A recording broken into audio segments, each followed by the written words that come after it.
Hi, welcome back guys. This is your friend, the What If guy, back with another fanfiction. This is the first part of What If Issei Became an Angel-Devil Hybrid. Now before starting, please give this video a like and subscribe to the channel if you want more videos like this. Now let's get into the fanfic. The day had just begun. It was warm and the sun shone brightly in the morning sky. Issei, 16, woke and went through his routine before school when the sound of a window shattering downstairs stopped him. Being brave but sometimes reckless, he rushed toward the noise and found a scene that would haunt him forever.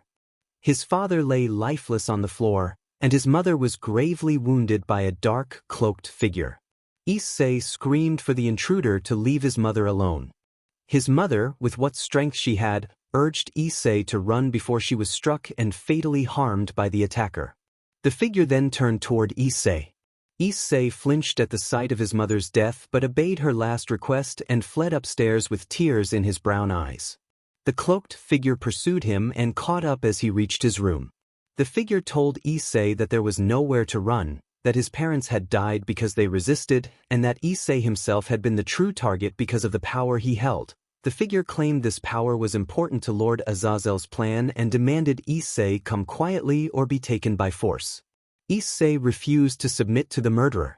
As the figure prepared to force him, a young female voice from elsewhere in the house called out, asking about her brother.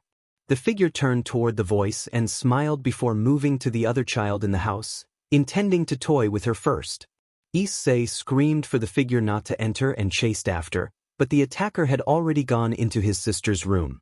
Inside, the figure found a little girl of about 5 on a small bed. The attacker grinned and raised a hand, charging a spear of light. Just before the spear could be launched, Issei burst in and tackled the figure's legs, knocking them off balance so the spear missed its intended target. The tackle was unusually forceful for a boy his age and sent both of them tumbling through the floor-to-ceiling window on the second floor. They shattered the glass and fell to the grass below. The figure staggered to his feet and looked back at Issei, who lay motionless on the ground, having been struck by the stray spear. The assailant muttered that Lord Azazel would not be pleased, unfurled black wings, and flew off toward the horizon. Issei's sister ran outside and knelt beside his limp body, crying and begging him to wake, not understanding that he was gravely injured. A bright light then appeared in the sky and an angelic woman in a white robe with curly blonde hair descended to the yard. The woman introduced herself as Gabriel, a seraph, and told the girl that Issei was dying but that the power he carried was important to the world. Gabriel asked the young girl to help save him. The girl nodded and Gabriel raised her hands. A golden glow filled the area and, when it faded, the three of them had vanished. Issei awoke in a void of pure white light. He looked around for anything but saw only emptiness. A voice addressed him and told him to look at his left hand. He complied and saw a green glow on the back of his hand. The voice explained that it was a sacred gear residing there. The voice identified itself as Drake and said that it was one of 2 heavenly dragons locked in an endless war. It explained that it had been sealed within the gear Issei now possessed after a destructive battle with the other dragon. The gear, called the boosted gear, allowed its bearer to double their power every 10 seconds and could eventually unlock a higher form called the balance breaker, though Issei would need to grow much stronger to reach that. Issei, remembering his parents and the attack, asked if the gear had caused their deaths and pleaded with Drake to help him become stronger so he could avenge his family and protect his sister. Drake apologized for the tragedy, explaining that the attackers had been fallen angels who hunted sacred gears for their own ends and that it was regrettable his parents had been killed. Drake told Issei he needed to awaken and accept his new life before training could begin, then the voice faded from his hand. As the white light receded, Issei began to wake. He opened his eyes to a ceiling of white and gold and sat up slowly, taking in a room where everything followed the same white and gold palette. He had no idea where he was and could only remember that he and his parents should have been dead. Was this? Issei asked if this place was heaven. A sweet voice from the open door identified itself as Gabriel and confirmed that it was indeed heaven. Issei saw a beautiful woman with shoulder-length curly blonde hair wearing an angelic robe. Gabriel told him that she had brought him back to life and brought him here. Issei brightened at the thought that he could still protect his sister, but Gabriel's expression grew sad. She told him that to restore his life she had used his sister as a sacrifice. The news struck Issei like a physical blow. All hope and joy drained from his face and were replaced by rage and grief. He exploded in anger, demanding to know why they had taken a child for their purposes. Gabriel explained, in a calm and distant tone, that Issei's sacred gear had been far too powerful to let go and that sacrificing one girl had been deemed necessary to secure the Red Dragon Emperor's power for heaven's war against the fallen and the devils. The edge of her wings flashed dark as she spoke, a silent sign of how corrupted that decision had been. Issei rejected the reasoning, shouting that he did not care about their war and that they should have let him die instead. He insisted that his sister deserved to live more than he did and, shaken, told Gabriel to leave. Gabriel left the room to attend other matters, intending to report to Michael, while Issei was left alone to try to calm down. Gabriel told herself that he would accept reason eventually and that one life had been an unfortunate necessity for the greater good. Alone, Issei's life felt irreparably changed. His parents had been killed because of what was inside him, and the very people who had saved him had used his sister. He mumbled that he had always thought devils were supposed to be the evil ones. Drake, the voice of the dragon within him, corrected him. The dragon explained that devils had originally been created by a fallen angel, but when the great war between angels, devils, and fallen angels dragged on, the devils were the first to realize the cost and to search for a way to end the conflict. The fallen angels had wanted to withdraw for similar reasons but had clung to their faith and remained. The angels, however, had become more desperate as casualties mounted. They had grown willing to do anything to secure victory, including using extreme means to claim the dragon's power, as Issei had just experienced. Issei tried to cope with the irony and muttered a dark joke about the situation. Drake asked if he was all right, concerned both for his feelings and his state of mind. Issei answered with a grim smile and a bitter remark about witnessing the deaths of his parents and the sacrifice of his sister. He then asked Drake for a favor and, with a quiet, steady smile, told the dragon to end him. Drake replied with stunned silence. Later that night, Kuo City glowed under the streetlights and moonlight. The town that was usually lively had settled into a quieter rhythm, with only a few cars and pedestrians finishing their business. Issei walked slowly along the pavement beside a row of shops, heading toward the apartment he had rented while attending the newly coeducational Kuo Academy. He wanted to finish school and live a normal life.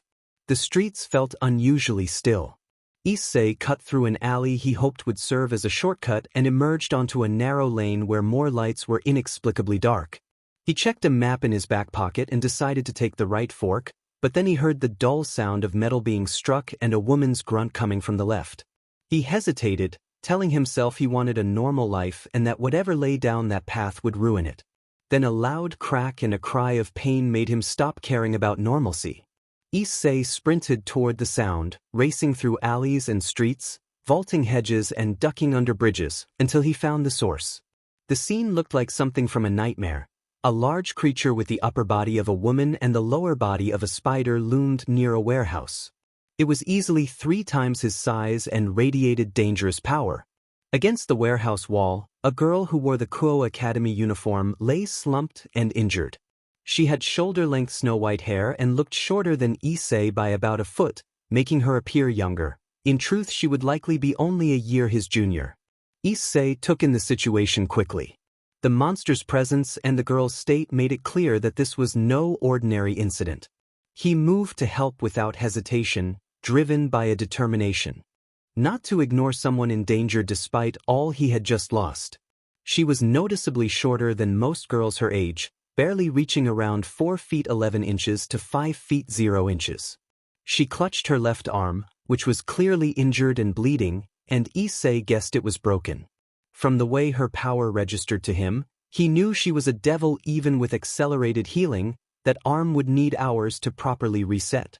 With the monster bearing down on her, time was a luxury she did not have, so he decided to buy it. Issei sprang forward, throwing 4 knives to distract the creature, then charged his fist with magic and delivered a powerful uppercut that sent the monster flying into the empty street. He knelt beside the girl and poured some of his magic into her so she could recover faster, then leapt after the monster, which was already beginning to rise. The monster growled that the human was pathetic and ordered him out of the way, then lunged forward with razor-sharp claws. Issei dodged, flipped over the monster's head, and slammed a magic-charged fist into its back. The blow had no visible effect. The creature remained standing. Before he could react, a claw from behind swept him off his feet and hurled him onto the pavement. The monster laughed and mocked him, explaining that any attack used on it once became ineffective thereafter, which was why it had been able to overwhelm the girl earlier. Cornered, with his magic as his primary offense and his partner still silent since that day, Issei closed his eyes and reached inward, focusing on the power he had been trying to deny. The monster assumed he had surrendered and rushed forward, driving a slashing blow across Issei's chest. The girl returned to the scene, having recovered from his earlier healing, and for a moment believed she had failed when she saw Issei struck down and motionless. Then a strong wind swept through the street, and Issei stood bathed in golden light, his wounds already mending. A scabbard appeared on his belt, and Issei drew a white and gold broadsword.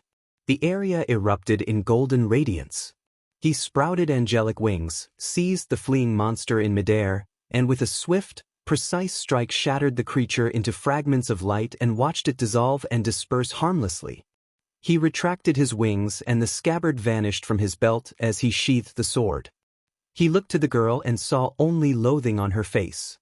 He realized with a sinking feeling that he had just revealed angel wings, the symbol of angels, to a devil who had no knowledge of the current tensions among the factions. It was a dangerous mistake. He half expected her to attack, but instead the girl gave a final growl and fled, likely to report an angel in a devil's territory. Issei muttered that tomorrow at school would be eventful as he took his map and resumed his journey to the apartment. He found the small place after a few minutes and used the key he had been given. The living room had a couple of sofas and a TV. Kitchen contained the basics for cooking, and a compact bedroom held a simple double bed. It was late, and he wasn't very hungry, so he decided to sleep and prepare for the inevitable tensions with devils and their peerage the next day. He had never asked to be an angel, it wasn't his choice. He fell asleep, unaware that the Jack of Hearts symbol on the back of his hand began to glow faintly. Issei woke to his alarm at 7:30 a.m. He had set it to arrive early and tried to smooth things over with the devils, but with a clearer head he decided it would probably be better to let them approach him instead of making them feel threatened. He showered, wrestled with his shaggy black hair that refused to obey the comb, and dressed in his modified academy uniform. A red undershirt beneath an open white button-up and a black blazer, black trousers, and black and white sneakers comfortable, if not strictly regulation. He went downstairs, made toast, packed the lunch he'd prepared earlier into his bag along with his notebook and pens, and checked his phone. It was 8:15 a.m., and with a 15-minute commute he left quickly. Issei walked briskly and entered the campus 5 minutes early at 8:25 a.m. He decided to head to his first class to make sure he would not be late. As a transfer student, he did not want to make a bad first impression. Walking through the halls, he heard girls whispering about how attractive he was and boys muttering that they already had enough competition with a local prince. He guessed that this prince might be a devil, since humans were often drawn to them because of the scent they released to appear pleasing. He also thought it unlikely a human would be so popular, though stranger things had happened, such as a former angel saving a devil. When he found his classroom, the teacher asked him to wait outside. He leaned against the wall while other students passed by whispering to friends. Just before he was called in, he noticed a girl with rose-red hair down to her waist who caught his eye briefly before looking away.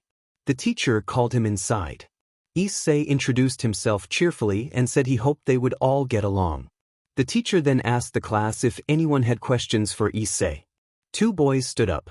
Matsuda loudly offered for Issei to join their mischievous trio with Motohama, and the teacher immediately scolded them and told them to report to the student council. The 2 boys left the room, sighing. The teacher apologized and showed Issei to a seat next to a blonde boy named Kiba, who smiled and waved. Issei thought finding the prince had not been difficult and felt a little awkward as he took the seat by the window at the back of the room. Kiba introduced himself and asked if Issei had any questions. Issei asked about a short white-haired girl who was a year younger. Kiba confirmed the girl was Kaneko, a first year. Issei asked Kiba to invite her to meet so he could explain something she might have misunderstood. Kiba agreed to try, though he was unsure if she would listen. Issei thanked him, explaining he wanted to clear things up now to avoid problems later. Kiba lowered his voice and warned that devils in the area might become aware of Issei's past as an angel, which made Issei realize news was spreading faster than he had thought. Issei sighed repeatedly. Kiba had said Kaneko would meet him in the old-school building, but when he arrived he detected devilish presences inside and suspected an ambush. If Kiba and Kaneko were there, their master had likely been informed and mobilized their peerage. Cloaking his presence, Issei weighed the options: leave now and avoid the ambush but risk being hunted later, or go in and try to reason with them despite the likely fight. He decided to go in. Uncloaking, he entered the building and climbed a staircase to a set of dark wood double doors. He heard shuffling inside and, instead of lingering to devise a careful plan, he threw the doors open. Inside, Kiba launched a flying sword strike, Kaneko moved to punch, a black-haired woman began charging a lightning attack, and the red-haired woman prepared a concentrated ball of magic. Issei braced himself and prepared to exert maximum effort. He dodged Kiba's sword, used Kiba's momentum to swing him into Kaneko and leave them both momentarily stunned. He rushed to the black-haired woman, grabbed the hand that was channeling lightning and redirected the energy so she shocked herself and fell unconscious from the stun. The red-haired woman released her spell next, which struck Issei in the chest and dropped him to the floor with a sharp breath of pain. The red-haired leader demanded to know why he was in her territory and hinted she might be lenient since he had saved Kaneko. Issei stood, insisting that he would be the one asking questions. The red-haired woman was taken aback at how quickly he recovered without visible healing, and before she could react further Issei struck with a magic-coated hand, rendering her unconscious. Issei gathered the others and bound them to the sofas with a restraining magic strong enough to hold most beings except the most ancient forces. With everyone subdued, he took a moment to look around. The room was stylish, with a dark color scheme and closed windows, an aesthetic that matched his own tastes. The clubroom had a couple of sofas facing each other where the four he had subdued were bound, an oak desk at one end painted a darker color, bookshelves lining the walls, and a door at the far end opposite the desk. Issei waited for about 20 minutes before the first of the devils began to stir. Kaneko woke, looked around, and realized she was in her clubroom. She then saw Issei and tried to lunge toward him, but found herself held fast to the sofa by magic she could not break. Issei explained that he had expected an ambush and had bound them with his magic both to prevent another attempt and so he could speak with them properly. Kaneko scoffed and made it clear that she did not trust an angel. Issei offered to become a devil if that would calm her worries. Kaneko was stunned. She had not expected an angel to volunteer such a thing. Issei admitted he had been looking for a way to remove his angel status and that becoming a devil seemed the most direct path if they would accept him. Kaneko pointed to the red-headed girl across the room and reminded him that Rias was the master of this peerage and that any decision would need her approval. Issei noted that Rias's destructive power had taken him down briefly and that it fit the Gremory signature, the red hair reinforcing the hint. Kaneko was astonished that he had stood up to Rias's power. Issei clarified that his angelic power had activated as a last resort and had shielded him from the worst of the attack, but it had drained him so he needed a short rest. Kaneko insisted the ability was impressive. Issei replied coldly that it remained an angel's ability. Before Kaneko could reply, Ria stirred. She opened her eyes, looked around, and took in her bound peerage and Issei seated nearby. Issei noted that she had awakened. Rias asked who he was, and Issei introduced himself as Issei Hyoudou, an angel seeking a devil who would transform him. Rias questioned why he would want to become a devil. Issei answered that it was the greatest departure he could make from being an angel and that, in part, he wished to spend time with Kaneko without her trying to attack him every time they met, which caused a brief, hidden blush from Kaneko. Rias considered that, as master of the peerage, she might allow him to join and that he could help with a problem she was facing, but she would require that he tell her everything about himself before she made a decision. Issei made a light remark about being told to take a seat though none was needed, and Rias rolled her eyes while Kaneko managed a facepalm despite being tied. Issei then began his story. He explained that he had been an ordinary human until a year earlier, when a fallen angel had invaded his home. The invader killed his parents in front of him and threatened his baby sister. In an attempt to stop the attacker, Issei tackled them out of a second-floor window and was struck and seriously wounded by a spear of light the fallen angel had been charging. The fallen angel fled when they saw him in that state, and his sister rushed to his side as a bright golden light appeared and he passed into unconsciousness. When he woke, Issei found himself in a white void where he met the power that the fallen angel had been after, the boosted gear, which housed Draig, the red dragon of domination. Rias reacted with disbelief and recognition, calling him the Red Dragon Emperor, but Issei said he did not think of himself that way. He continued that Draig had refused to speak to him after Issei had asked him to end his life. Issei recounted that in the White Void Draig had explained the state of the three factions. According to Draig, the devils had eventually found a way to end the long war and helped forge the uneasy truce they now lived under. The fallen angels had been angry at the wars and because their faith had been tied to the conflict, but they had ultimately accepted the ceasefire. The angels, however, had become desperate and reckless as casualties mounted. They pursued victory at any cost and grew increasingly impure in their methods. When Issei regained consciousness in heaven, he found himself in the presence of Gabriel, who revealed that she had been the golden light he had seen. Issei said that Gabriel had manipulated his sister into a ritual so she could secure the power of the Red Dragon Emperor inside him, and that moment had opened his eyes to how corrupted some angels had become. By then, Gabriel had made him her jack, binding him to serve. Wanting to escape and hoping to reunite with his family in peace, Issei had begged Draig to end his life. Draig refused. The two argued, Draig fell into a long sleep, and their communication halted. Rias asked why Issei had come to Kuo. He explained that he felt attached to the town where he had grown up with his family and wanted a normal life, so he had applied to the school. A short neutral bridge sentence followed to maintain the flow of the conversation. The narrative paused there as Issei's account reached the present, leaving the decision of Rias and the peerage hanging on the story he had just told. Issei explained that on his way to his apartment he had heard Kaneko being attacked and could not ignore her, so he saved her. He added that he had accepted that a normal life was no longer possible and decided to see if she was all right as he stretched his arms and yawned.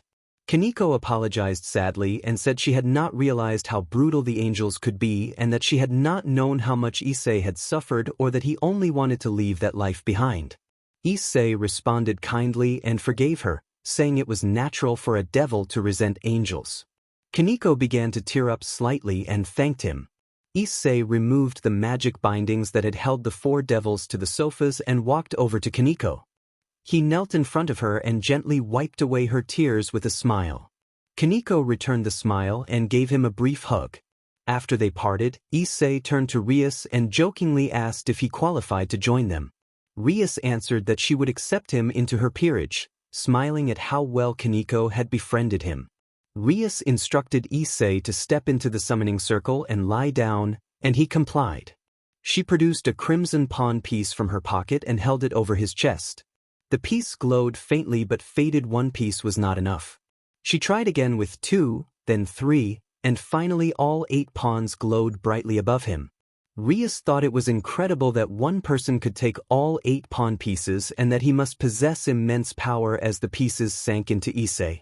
Issei's body trembled for a moment before accepting the pieces. He opened his eyes and rose from the floor to the surprised reactions of Rias and Kaneko. Issei asked anxiously what had happened, and Rias, nearly speechless from wonder, indicated his wings. Issei moved to a mirror and saw that he now had 10 wings, a striking mixture with the right side angelic and the left side demonic. He had become the first known angel-devil hybrid. Issei stood in stunned silence, unsure of how to feel. He admitted inwardly that he had hoped becoming a devil would erase his angelic side, but he could not deny the odd beauty of the wings. They seemed to reflect his inner conflict. He muttered that the outcome was unexpected and turned to face Rias and Kaneko. Issei reassured them that, regardless of being part angel and part devil, being accepted into their peerage and having friends was more than enough for him. Rias expressed her gratitude for his attitude. Issei folded his wings back and walked to the other side of the room where Rias and Kaneko sat. Rias asked how long it would take for Kiba and Akino to wake. Issei explained that, since he had been easier on them, they would likely remain unconscious for about twice as long as the others, so they should wake any minute. Almost immediately, Kiba and Akino began to stir. As they regained awareness, both scanned the clubroom, spotted Issei, and lunged toward him. Issei dodged a lightning-like strike from Akino but could not avoid a heavy punch from Kiba, which sent him skidding into a wall in a dramatic anime-style impact. Issei picked himself up, rubbed his jaw where the blow had landed, and conceded that it would probably bruise. He admitted to himself that he deserved it. Rias ordered Kiba and Akino to stand down and treat Issei kindly as their fellow peerage member. The two protested loudly at the idea. Kiba insisted that Issei was an angel and the very source of Devil's hatred. Rias countered that perhaps Devil's views on angels had been incomplete. When Kiba asked what she meant, Rias revealed that Issei wielded the boosted gear and was the Red Dragon Emperor of their generation. Draig, who lived within the boosted gear, had informed Issei that the angels had grown corrupt and sought to end the war by consolidating power. They had tricked Issei's sister into a sacrificial ritual so the boosted gear's power would remain in him after he was wounded in a confrontation with a fallen angel that had killed his parents. Rias explained this with a sad look at Issei, and Issei nodded in confirmation. Kiba fell silent, his expression a mixture of sorrow for Issei and anger toward the angels and fallen angels responsible. Akino remained quiet but wiped at her eyes. Kiba began to speak, but Issei interrupted with a small smile and offered his hand, saying he understood Kiba's perspective and suggesting they leave the past behind and focus on the future. Kiba accepted the handshake and thanked Issei. Issei then approached Akino and gently wiped away her tears, telling her he understood. Akino gasped but quickly regained her composure and hugged him to show her gratitude. Issei checked his watch and noted it was already evening, so he said it was time to go home. Rias asked him to come early the next day to discuss the club. Issei agreed, waved as he left, and walked out the door. The 4 members of the Occult Research Club remained still, each thinking about how kind Issei had been despite the troubles he had faced. Kiba commented that Issei seemed very nice. Akino added that she felt protective of their new junior.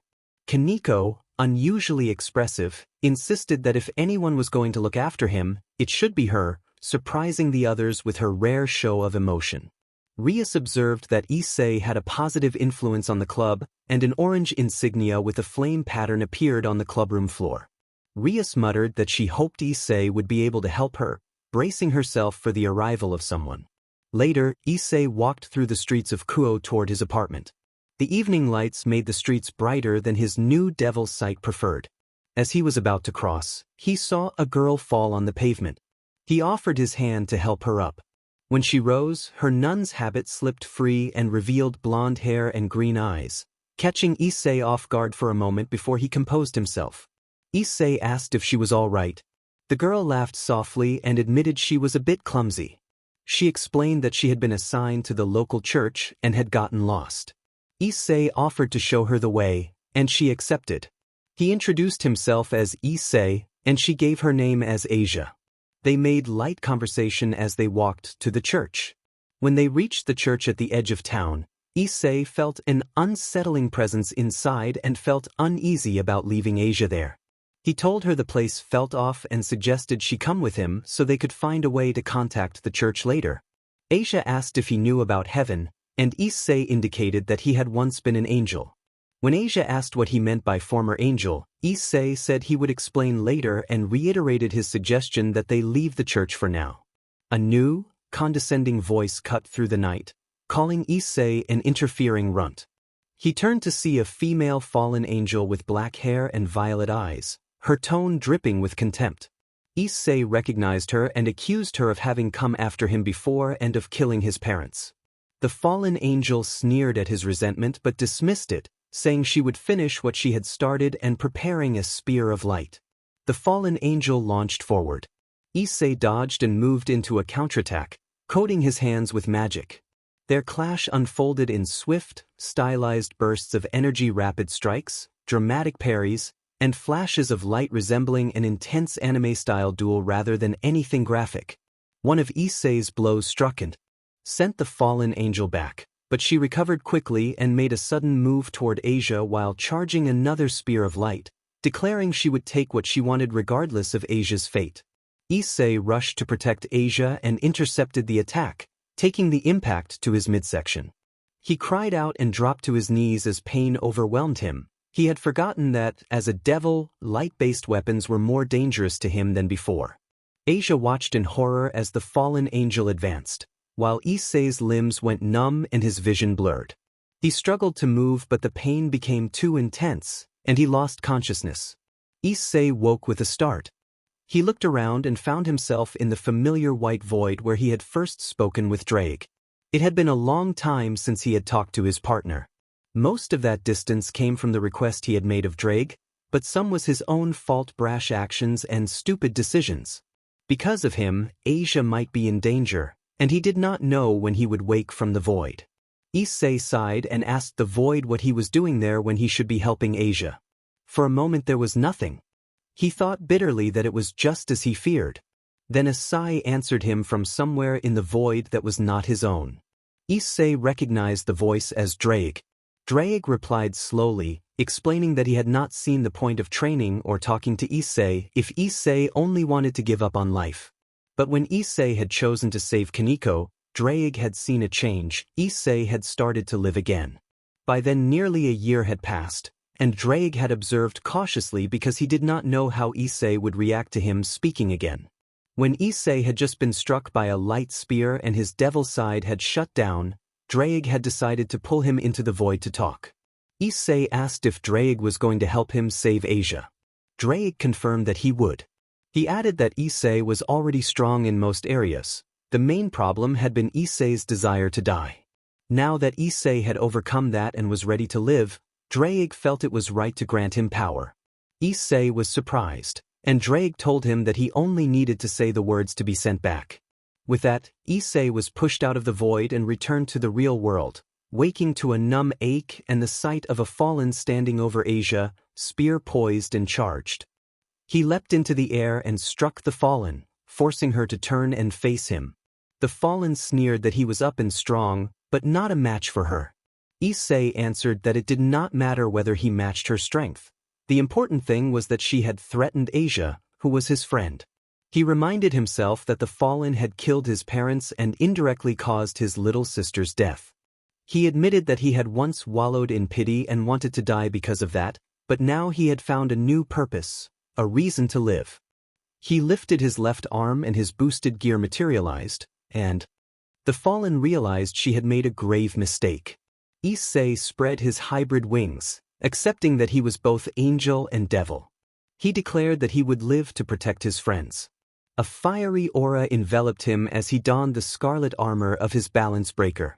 The aura flared like a raging fire, and the armor took on draconic aspects, a dragon-shaped helmet, a spine-like tail, and gauntlets and boots set with green gems that matched the boosted gear's core. The fallen, still dazed from Issei's surprise attack, snarled at his sudden surge in power. If she could not defeat him and bring Asia to their lair to extract the sacred gear, she would need another plan. She acted quickly, producing a whistle and blowing it. In moments more than 100 fallen teleported to the scene, each with a charged light spear. The fallen who had called them grinned and rushed toward Asia, teleporting away with her. Issei watched in horror as she took Asia and disappeared. He shouted in protest, then was struck by a light spear through his midsection. He felt a sharp impact but no graphic injury. He pulled the spear free with difficulty, aware that his half-devil status did not make him immune to holy energy.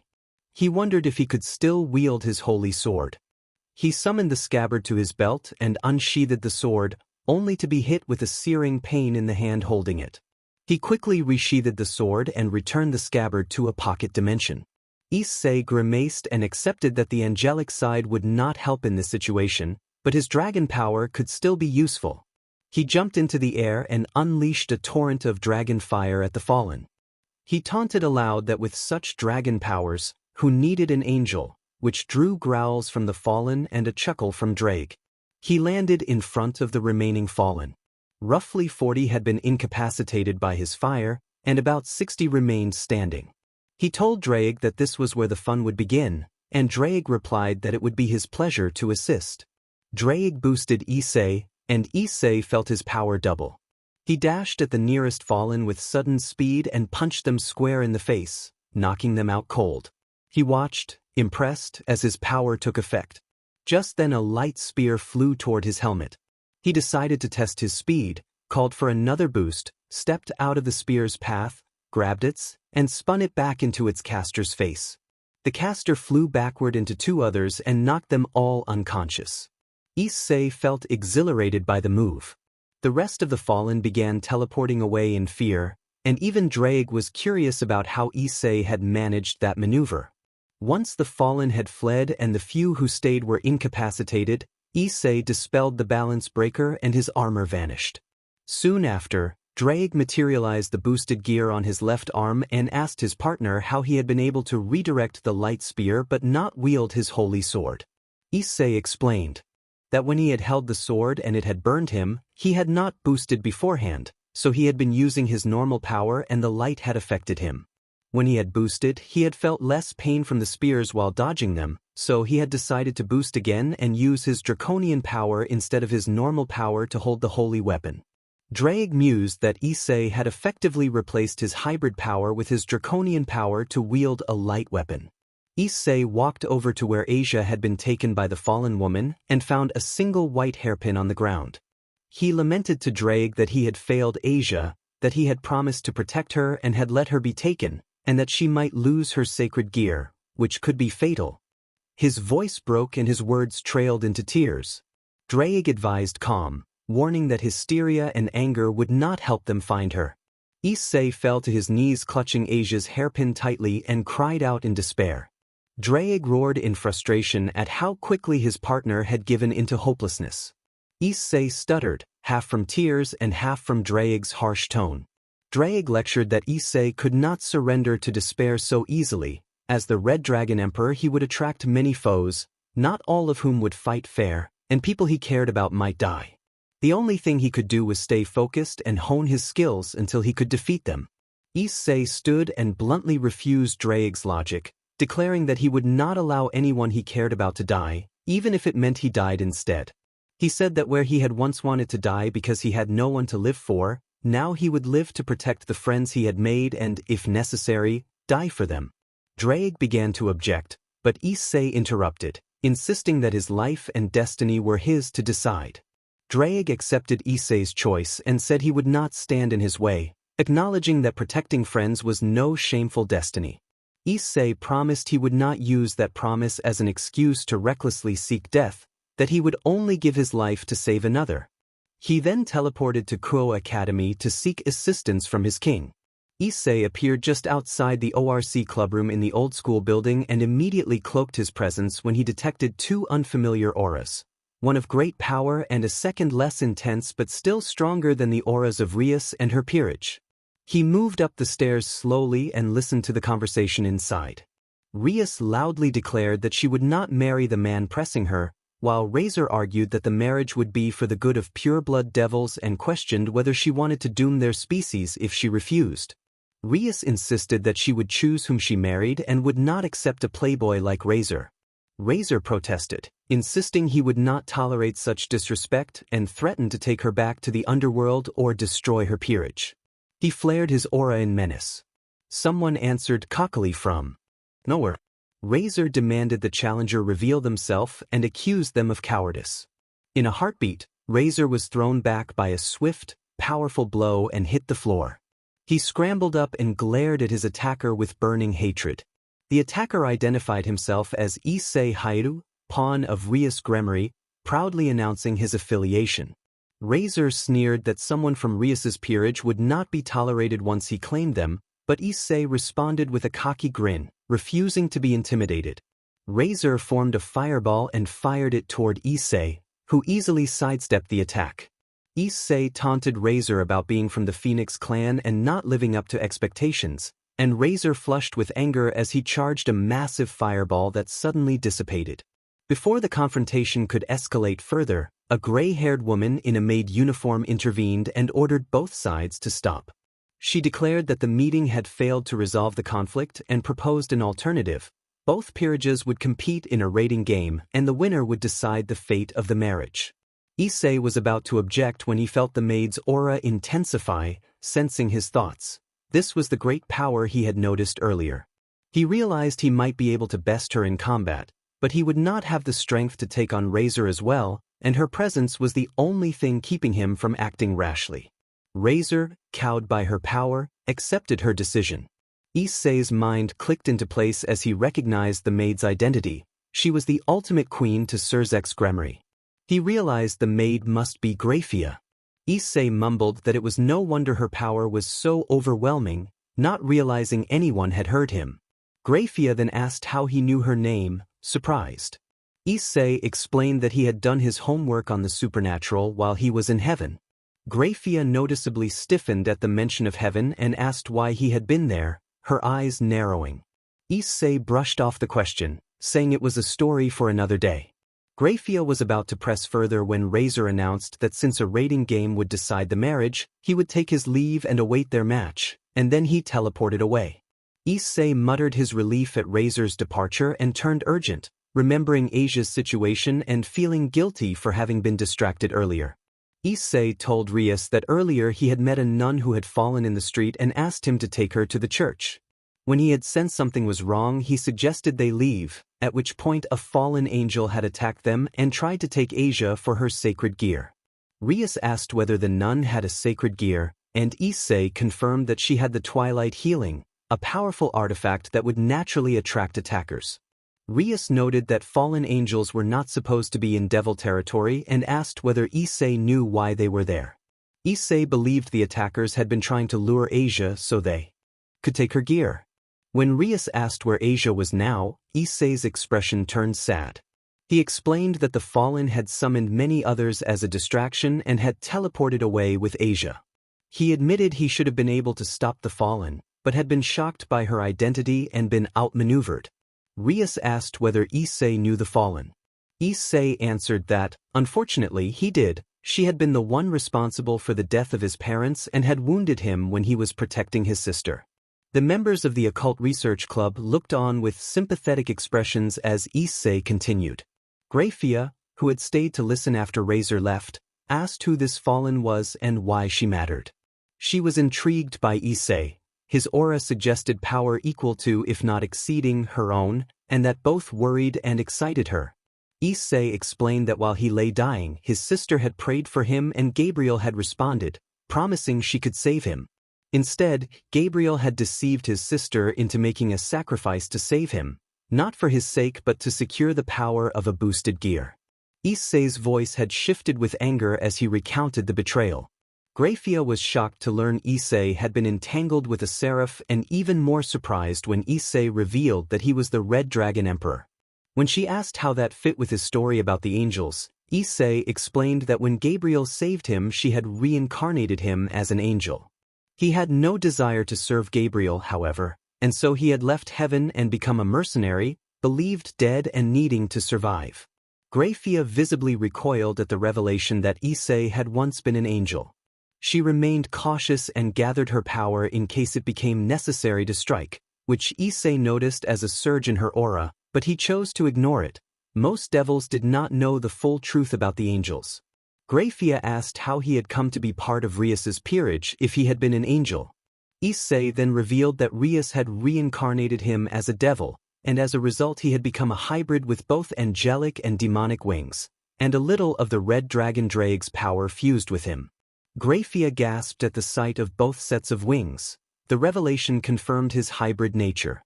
Rias confirmed there was a shrine in the city, the place where Aquino had grown up. Aquino tensed when her shrine was mentioned, and Issei placed a reassuring hand on her shoulder, telling her gently that they could talk later if she needed to. Aquino gratefully accepted that comfort. Issei reasoned that with the church compromised, The Fallen would likely take Asia to Akino's shrine to extract her gear. Rias declared that they would accompany Issei. He warned them to be careful. The Fallen they faced could call hundreds of allies and might have powerful friends. Akino, trying to ease the tension, made a small joke about how Issei had beaten the attacker before. Issei answered that he had used Balance Breaker, his more powerful form of attack. The Occult Research Club members were shocked that Issei had been forced to unlock and use Balance Breaker against this Fallen, which underscored how dangerous she truly was. Issei then asked Grafia whether she needed to leave to inform her husband about the raiding game between Rias and Razor. Grafia confirmed she did, but added that she would still be keeping an eye on Issei. Issei gave Grafia a thumbs up and addressed the club, asking if everyone was sure they wanted to come, warning that this would be their last chance to opt out. The club members agreed together that they were committed. With determination, Issei used his magic to teleport himself and the Occult Research Club to Akino's shrine. The group arrived in a red burst of magic and quickly assessed their surroundings. It appeared that the teleport had brought them within a few minutes' walk of the shrine. They could see the steps through the forest. Since Akino knew the shrine well, she led the group up the stairs and through the twisting halls that felt like a maze to the others. A few minutes later, they arrived in a large room in the main part of the shrine and noticed a dark figure ahead. The figure laughed in a disturbing way and stepped into the light. The figure was a man with messy white hair and blood-red eyes, dressed in a white priest's outfit. He licked his lips at the prey before him and spoke in a taunting tone, calling the intruders filthy devils and declaring their business none of his concern while introducing himself as Freed. Rias demanded to know who he was and why he was intruding on devil territory. Freed sneered that their business was none of their concern and repeated his name. Issei strode forward and announced that he would deal with Freed while ordering the Occult Research Club to find Asia. The ORC members nodded, but an unseen force suddenly rooted them in place. They looked around wildly for the source of the magic when the altar of the shrine slid aside and revealed a secret passage. A fallen angel emerged up the stairs holding Asia in her arms and wore a psychotic grin. The fallen laughed and dropped Asia at Issei's feet. Issei stood frozen in shock, unable to move, staring at Asia's still form. He could only choke out a single denial. The Fallen smugly demonstrated her power by using Twilight healing on a wound Freed had recently received. The wound healed in seconds, proving that the Fallen had stolen Twilight healing from Asia, an act that had resulted in Asia's death. Freed thanked the Fallen and drew a light sword, preparing to kill the devils. The Fallen, Rainier, told Freed to wait because she wanted to see how Issei would react. She sauntered over to where Issei stood immobilized and pulled at his hair. Issei's emotions crashed over him: sorrow at not being fast enough to save Asia, frustration at being unable to move, and furious grief toward Rainier for her role in Asia's death. He remembered the losses he associated with her actions and the repeated failures to protect those he cared about. The raw emotion in his cry shook everyone in the room. With a sudden surge of strength, he broke free of the binding magic and punched Rainier hard enough to send her crashing across the room. Issei used his magic to free the ORC so they could hold off Freed while he turned his attention to Rainier. As Rainier tried to get up, Issei delivered a powerful axe kick that sent her sprawling. Dazed and clutching her head, she managed to stare up at Issei. The sight would haunt her. Issei's eyes were alight with rage, his aura flaring crimson. His right arm, opposite his sacred gear, pulsed with a dark, unstable energy. He seized Rainier by the throat, lifting her in a tight hold that left her gasping for air, her legs kicking in a desperate attempt to free herself. Rainier tried to speak, but Issei tightened his grip.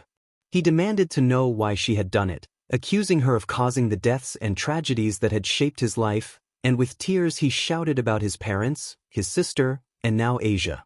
Rainier, shocked by his reaction, stammered that she had been ordered to act by Azazel and that she and her brother would have been killed if they had not obeyed. She begged him to believe that she did not know who had ordered the earlier killings. Issei released her and lowered her gently to the ground. He realized that Rainier had not personally been responsible for the deaths he had blamed on her. It began to make sense. She had been an unwilling pawn in a larger scheme, forced to carry out a terrible act to survive. Issei half-questioned whether Azazel had really given those orders, already suspecting the answer from his past encounters with the fallen general. Flashback. Issei was furious. The dragon that inhabited his left arm had stopped talking to him and cut off the power he had come to rely on, and on top of that he was stuck in heaven serving the seraph who had sacrificed his sister.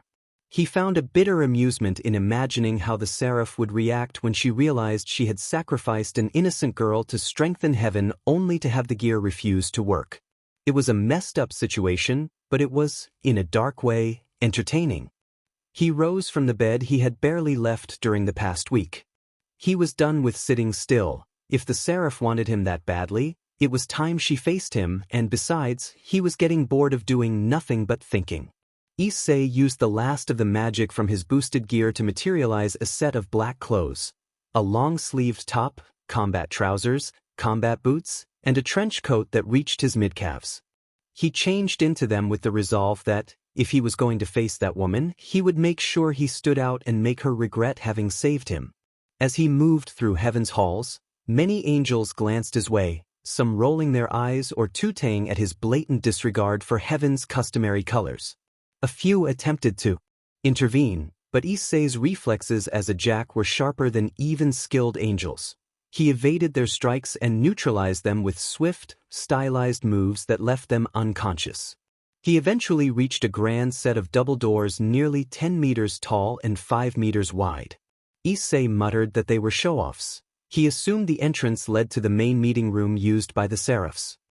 He threw the doors open and strolled in, unconcerned that he had interrupted an important assembly. Gabriel gasped at the sight of him, her embarrassment at her newest servant's intrusion plainly visible.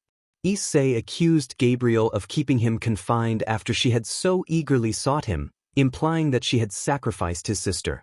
The assembled seraphs turned to Gabriel, confirming his accusation, and their disdain intensified when she made no attempt to deny it, filling the room with tuts, cold glances, and whispered insults. A chuckle cut through the murmurs. Issei looked toward the sound and saw a fallen angel, present despite the ongoing meeting. The fallen laughed warmly at Issei, amused by the contrast between Issei's brazen behavior and the usual deference shown to those who entered the hall. Issei demanded to know what was so funny, and the fallen explained that many who entered there apologized and bowed, but Issei had burst in with accusations and insults aimed at heaven's most respected figure. The fallen admired Issei's boldness. Issei angrily pressed the fallen about his sister's sacrifice. The fallen clarified that he did not find it amusing at all and condemned unnecessary loss of life, surprising Issei by displaying a moral stance that seemed rarer among the seraphs who had been responsible for his parents' deaths. Issei introduced himself, and the fallen replied that he was called Azazel. The two exchanged a grin, and a feeling that they would get along passed between them. Issei left the room, waving goodbye and ignoring the conversation he had been meant to have with Gabriel. The memory ended and the present resumed. Rainier, weakened and still affected by the energy that had earlier surged from Issei, explained that another fallen had gone rogue after Azazel had withdrawn his forces from a great war to prevent excessive casualties, declaring their faith to God secondary to preserving lives. She struggled to stand after Issei's earlier confrontation, and Issei knelt to help her to a pew where she could sit more comfortably, suppressing the remaining energy within himself. Issei asked Rainier about her brother. Rainier admitted she had not seen him in some time. The last memory she had of him was praying for his recovery after he was injured, and she remembered that her prayer had been answered. She suspected he was still alive, which was why her superior had used him as leverage. Issei reassured her that they would find her brother and bring down the one who had controlled her. He hugged Rainier, sharing an understanding of sibling loss and wanting to ease her pain. Rainier apologized for Asia's death, confessing that she had been watched and could not find a way to avoid it. Issei and Rainier both felt the weight of that regret. Rias then stepped forward holding a dark chess piece, a bishop. She proposed a way to bring Asia back. Rainier, hopeful, removed the 2 rings she wore, rings tied to a twilight healing ritual, and entrusted them to Rias. Rias explained that for the revival to work, the rings had to be returned to their original owner. Even the dark pieces had limitations. Ria stood over Asia's still form and invoked the revival with focused resolve. A red circle filled with runes and energy descended and enveloped Asia. The bishop piece entered her chest as the ritual completed. The energy faded, and Asia began breathing again. Asia opened her eyes and blinked at the sight of the people around her, then reacted with surprise and discomfort upon seeing Rainier. After hearing Issei's explanation, Asia understood Rainier's motives and forgave her. Asia embraced Issei, joyful to be alive and reunited. Asia expressed how glad she was to see Issei again, and Issei suggested that she come live with him, since the church had left her without other arrangements for the time being. Asia gratefully accepted, her eyes bright with relief. Issei then asked Rainier if she had anywhere to go. Rainier did not have anywhere to go. Rainier explained that her boss would be displeased by the recent events and would probably come looking for her at her home, possibly to kill her, so she could not go back and would rather die than serve him again. Issei offered that she was welcome to stay at his apartment with him and Asia, and he asked Asia if that was acceptable. Asia smiled and said she was happy to stay with Issei and Rainier because she understood the ordeal had not been Rainier's fault. Rainier accepted the offer happily. Issei then told them that he would take them home and that he would be at the clubroom before school the next day if Rias needed him. He took Rainier's and Asia's hands and walked out of the shrine. Rias said she would see him tomorrow as she and her peerage teleported back to the clubroom. Issei, Asia, and Rainier arrived at Issei's small apartment. Issei explained that the place was cramped for 3 people but that he would take the sofa bed. Rainier could use the room he used to have after he moved his things, and Asia could have the guest room. Once everything was settled and Rainier and Asia had moved in, the 3 of them collapsed onto the sofa in the living room and sighed. It had been a very long couple of days. In Issei's dream, a masked assailant had forced him to his limits.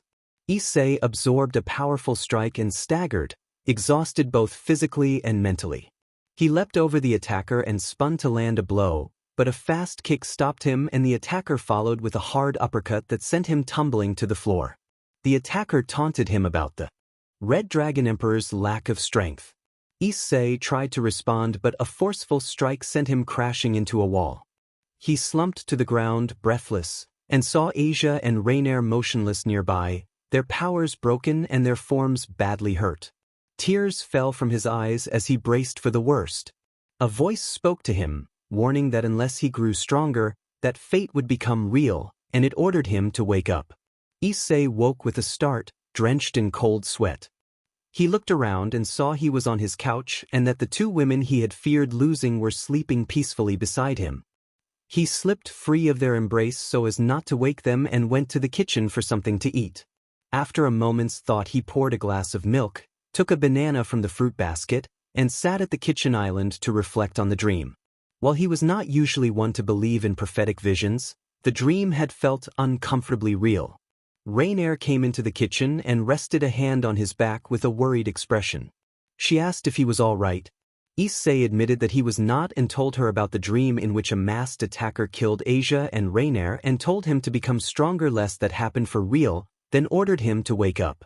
Rainier reacted with surprise. She had not expected Issei to form such bonds so quickly, but she interpreted the dream as his mind telling him to protect the people he cared about, and she assumed those people were her and Asia since they had both been present in the dream. She explained that his subconscious was pushing him to become stronger for their sake.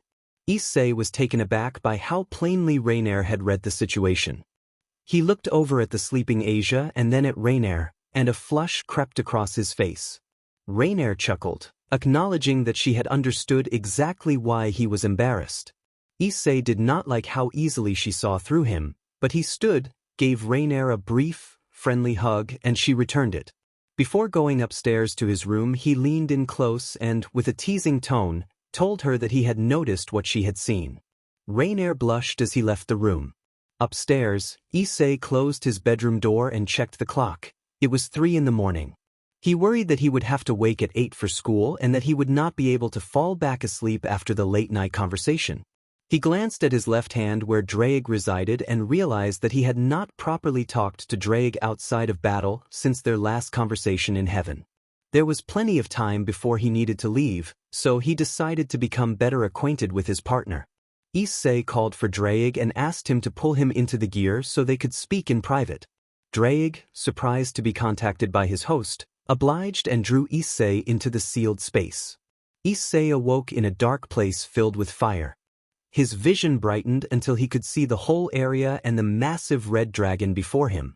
Draig admitted that he had not expected Issei to want to talk and asked what was so important. Issei replied that he wanted to get to know him.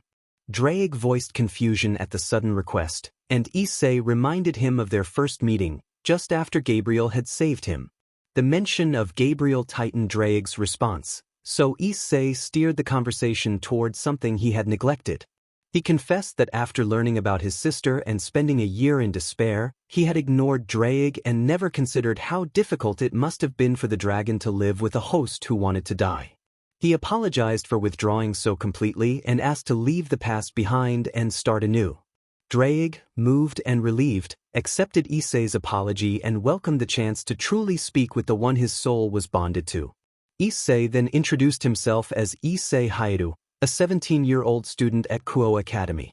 Draig introduced himself as the Welsh dragon of domination sealed within the sacred boosted gear.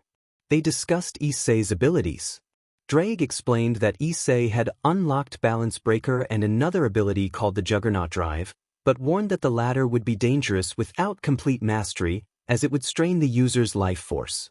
When Issei asked how close he was to mastering the Juggernaut Drive, Draig estimated about 27% progress. He clarified that the progress began when they first spoke but moved slowly until Issei activated Balance Breaker, at which point it surged by about 25%. If Issei continued to grow as he had been, Draig predicted mastery within a few weeks. Issei said that if his dream had been a vision of the future, that boost might be what he needed. Draig admitted he had seen the same dream and cautioned that a desire for power to protect others could be corrupted by the wrong influences, as even the strongest wielders of the boosted gear had fallen that way. Issei assured him that he would not do anything reckless for power. Draig reminded Issei that he was late for school. Issei reacted in surprise, returned to the human world, and checked the clock. It was 8:30 a.m. Class would start in 5 minutes and he was still not dressed. He moved quickly and left the house in a flurry. He arrived at Kuo Academy just in time for class but missed the ORC clubroom meeting he had planned with Rias. He resolved to apologize to her after school. When lunchtime arrived, Issei stretched, went out to the grounds, and chose a tall tree with dark green leaves to sit beneath. He pulled out the hurriedly made sandwiches from his bag and ate slowly, leaning back against the trunk. He was nearly drifting off when a familiar face appeared and sat down beside him without regard for personal space. Issei muttered annoyance at the interruption and realized who it was. He complained quietly that he had been about to sleep. Rainier paused when she noticed the nickname he had used for her. She asked about it and Issei, still half asleep, said he liked the nickname. Rainier admitted that she liked it too, then tried out Issei's nickname for him. Issei smiled at the exchange and nodded to show he approved. They sat quietly beneath the tree for a while. It was late evening by the time Issei awoke. Initially stressed that he had missed his afternoon classes, he realized there was nothing to be done and that the class had been boring anyway, so he stared up at the sky for another 10 minutes until Rainier shifted nearby and opened her eyes. Rainier blushed when she realized how long they had been resting together, but the warmth and comfort convinced her to set aside her embarrassment. She adjusted to look at Issei and smiled. Issei returned the smile and greeted her with a small, amused expression. Rainier glanced at the setting sun and suddenly jumped up in shock at how long they had slept. She apologized and bowed to Issei, worried that she had caused him to miss his classes. Issei stood and placed a reassuring hand on her shoulder, meeting her eyes, and told her it was fine the classes had been boring and he had enjoyed their rest together. Rainier stammered, still flushed. Issei teased that her blush was deeper than Rias's hair, then remembered he had missed a meeting with Rias that morning and was supposed to see her after school. He hastily explained that he had meant to go to Rias's right after school and rushed off toward the ORC clubroom. Rainier followed. When Issei turned to her at the clubroom steps, she said she might as well come along since they might have questions for her about her fallen status. She added quietly, unaware at first that Issei had heard, that she wanted to spend a little more time with him. Issei smiled, took her hand, and they climbed the stairs together, sharing a brief, warm moment that made them both realize the other mattered more than they had first thought. Atmosphere in the clubroom grew tense as Rainier entered and locked eyes with a shocked and displeased-looking Aquino. Tension crackled in the air as Aquino's hand sparked with electricity until Rias placed a steadying hand on her shoulder. Aquino calmed but remained guarded. Issei mentally chastised himself for bringing a fallen into the room while Aquino was already struggling with her heritage. He offered Aquino an apologetic look and then turned to Rias. Issei explained that he had missed the morning meeting because he had been catching up with Draig and had lost track of time. Rias said it was fine and suggested they all sit down. Everyone moved to the other side of the room and took the couches, Rias and Aquino on one, Kaneko and Kiba on another, and Issei and Rainier on a third. Rias began the meeting by asking about Asia. Issei replied that Asia was at his house sleeping and that he could fill her in on the information later. Rias then reminded them that the raiding game with Razor was approaching in 2 weeks and that she wanted to arrange a training trip. She asked Issei if he and Asia could accompany the peerage to her estate in the underworld for a 10-day training PRD to prepare for the raiding game. Issei asked about his classes. Rias explained that Sona, the student council president, owed her a favor and should be able to cover his absence. Issei accepted the plan, recognizing the benefit for the whole peerage, but raised a concern about Rainier's safety at his house while they were away. He worried that her old boss might send people after her and wondered what could be done to ensure she would be protected. Issei suggested that Rias still had a free night piece and asked if she would consider reincarnating Rainier as her second knight. He argued that Rainier could be a great asset. With her wings she could move almost as fast as Issei in his balance breaker, and with training she might become one of the fastest members of the team. Rainier asked hesitantly if she would be valuable enough for the role. Issei reassured her, telling her she was an excellent fighter and that he believed in the speed she could reach. Rias, slightly amused and slightly disheartened by Issei's affectionate tone, considered the proposal and then accepted if that was the condition for Issei to join the training trip. She produced a knight chess piece from her pocket. Issei gave Rainier a reassuring glance. Rainier stood and walked over to Rias. A crimson magical circle appeared on the floor. Rias instructed Rainier to lie in the center and then placed the knight piece on her chest. The piece glowed crimson and was absorbed by Rainier. She stood and spread her wings, and Rainier expressed awe at the sight. Her left fallen wing had been replaced by a devil wing while her right wing remained unchanged. She was now the second fallen devil hybrid. Aquino stepped forward, studied Rainier's wings for a moment, and then extended her hand. Rainier took it, forging a bond between the two hybrids. Everyone smiled at the scene. Aquino had finally found someone with the same biology to relate to, and Rainier felt a small measure of peace with herself. She was far from healed from the scars of her past and her father, but those wounds could be addressed another day. The peace she felt now mattered most. After many smiles and a few tears, Rias expressed her gratitude to everyone for being part of her peerage and said that she was happier because of them. Rias conveyed confidence that they could win the raiding game and prove to Riser Phoenix who the future kings would be. The room responded with unanimous applause and support. Rias reminded the group that the training trip would begin the next morning and asked everyone to be there bright and early. Issei responded in a slightly more formal tone than usual to acknowledge her instruction, prompting laughter from the others. It had been a long road to this moment. It began with deep loss and had been paved with many hardships, but Issei had made it. He had found a reason to cut through the darkness. These people were his reason to live, and he resolved to protect them with his life. The meeting of the Gremory peerage had been an uplifting experience. Not only were they about to train and grow stronger, but they would also show Riser Phoenix his place and help Rias face her future on her own terms. Walking back to his apartment with Rainier to inform Asia about the trip, Issei felt both determination and a small thread of fear. Images from a previous dream returned, showing potential losses, and he worried for Rainier, Asia, and the rest of the peerage. Rainier placed a hand on his shoulder, a touch he had come to expect from the new hybrid. Rainier asked if he was okay, and Issei reassured her that he was fine. Rainier teased that he would need to get better at lying if he wanted to fool her, and Issei sighed, asking if he was really that transparent. Rainier confirmed that he was transparent to her but was unsure about the rest of the peerage. She advised him to watch the white-haired girl, Kaneko, because Rainier sensed strong aura-reading potential in her.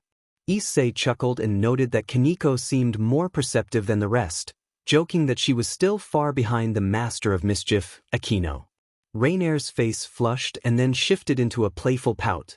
Issei reassured her with a warm smile. They arrived at Issei's apartment to the low hum of the television and a sleeping Asia on the couch. Issei quietly sat beside her and gently roused her from sleep. Asia expressed relief at his return and said she had been a little bored on her own.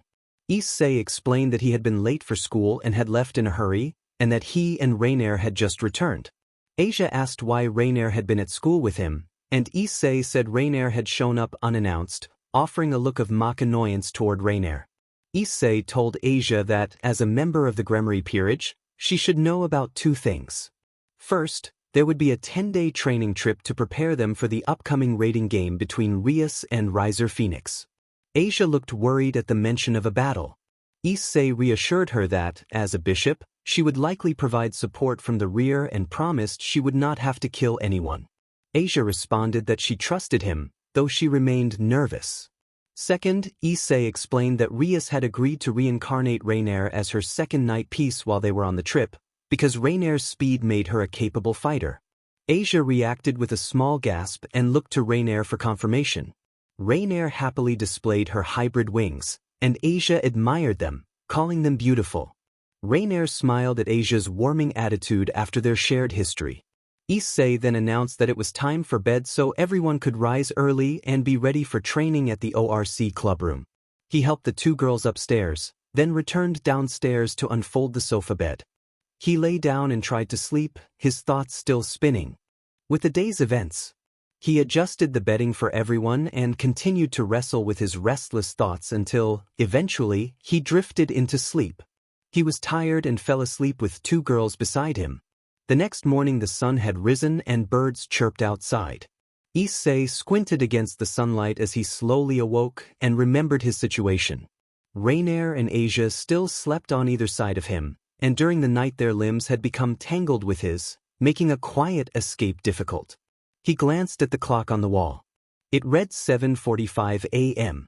The peerage had agreed to meet at 9 o'clock, which left him an hour and 15 minutes to get up and ready. An impish idea crossed his face. Issei called to Drake mentally, and the dragon answered sleepily after a long yawn. Issei proposed boosting his limbs and transferring the extra power to the two girls. Drake chuckled and increased the strength in Issei's arms and legs. Issei then triggered the transfer. The effect was immediate. Both girls shot awake and, startled, scrambled off the bed. Rainier ended up sprawled on the floor while Asia found herself awkwardly braced against a wall with her hair obscuring her face. Issei laughed at the chaos until they righted themselves and stood glaring at him in a way that made his grin shrink. An hour later, the three of them were walking toward the academy to meet the rest of the peerage. Rainier and Asia walked ahead, whistling, while Issei followed behind sporting a collection of black and blue bruises across his body. He conceded to himself that it had been worth it, but his quiet remark drew the two girls' attention immediately. They arrived at the academy and went straight to the occult research clubroom. The other members stared in shock at Issei's battered appearance. Rias asked with concern what had happened to him. Issei laughed nervously and admitted he had made a very bad decision, glancing at Rainier and Asia, who did not find the situation amusing. Rias announced that they would begin the training trip. She summoned a magic circle and instructed everyone to step onto it. The circle teleported them to an open green field. In the distance, a mansion sat atop a large mountain. Rias then used her magic to create a backpack for each person, including herself. Rias explained that each backpack had weight magic attached and that everyone would carry one to the top of the mountain. Because some of them had greater physical strength, she had infused extra magic into Kaneko's and Issei's backpacks to provide a suitable challenge. Rias picked up her own pack and grimaced at its heaviness, not fully appreciating how much weight had been placed on the others. Everyone took up their backpacks except Kaneko and Issei. Kaneko strained to lift hers despite her considerable strength, while Issei effortlessly hoisted his with one arm and suggested that more weight be added since he could already manage it. Rias agreed, surprised at the extent of his power. Others watched in awe as Issei increased the weight dramatically until he finally found a load that truly tested him. Once everyone had adjusted, they began the climb up the mountain. Issei proved almost unhindered by the burden and sprinted ahead. He reached the summit first, followed by Kaneko, Rainer, Akino, Kiba, and then Rias. Asia arrived last, stumbling to the top and collapsing on her back from exhaustion. After a 10-minute rest, the group entered the Gremory mansion and Rias directed them to find their rooms and settle in before lunch. After lunch, the group returned to the open field near the mansion and lined up at Rias's request. Each person was given a specific training regimen that would strengthen their core ability while also addressing a weakness. Rias assigned herself the task of increasing the destructive power of her ability to ruin while also learning to control and shape that power into any form she wished. Akino was instructed to learn various hand-to-hand combat styles and to integrate her lightning into those attacks to cover her weakness in close-quarters combat.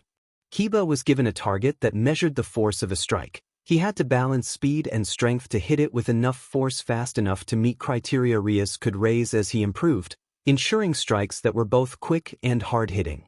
Kaneko had to run laps of the estate while using weight magic to build speed and stamina. After each lap she would punch targets that grew tougher each time, training her to deliver power even when exhausted. Asia was tasked with learning to heal more efficiently, reducing the time needed to heal and learning to spread her healing across multiple people with the same speed and effectiveness. Rainer practiced flying around the estate with weight magic on her wings to increase her speed and focused on creating stronger light weapons at a faster pace to cover all ranges: spear for long range, sword for short range, and gun for mid-range. Issei was the final person Rias sought out. The rest of the peerage had already begun their training, so Rias could speak openly with her pawn. Rias apologized that she honestly had no idea how to train him since he was already more powerful than most of them, and she felt she had little to offer. Issei, smiling with determination, assured Rias that he had new ideas he wanted to test and that if things went well he might debut a few new abilities in the raiding game.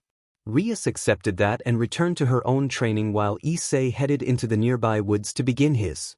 9 days later, the Gremory peerage were exhausted from the intense regimen. Issei and Kaneko had been pushed the hardest because they had started at higher baselines and needed to work harder to improve.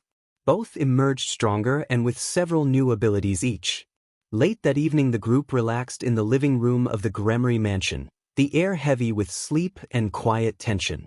Tomorrow they would return to face Riser Phoenix and his peerage in a raiding game that would determine Rias's future. Rias rose and, with pride mixed with nervousness at facing a phoenix with legendary regenerative abilities, told everyone how proud she was of their effort and improvement. She instructed them to get a good night's sleep for the important day ahead.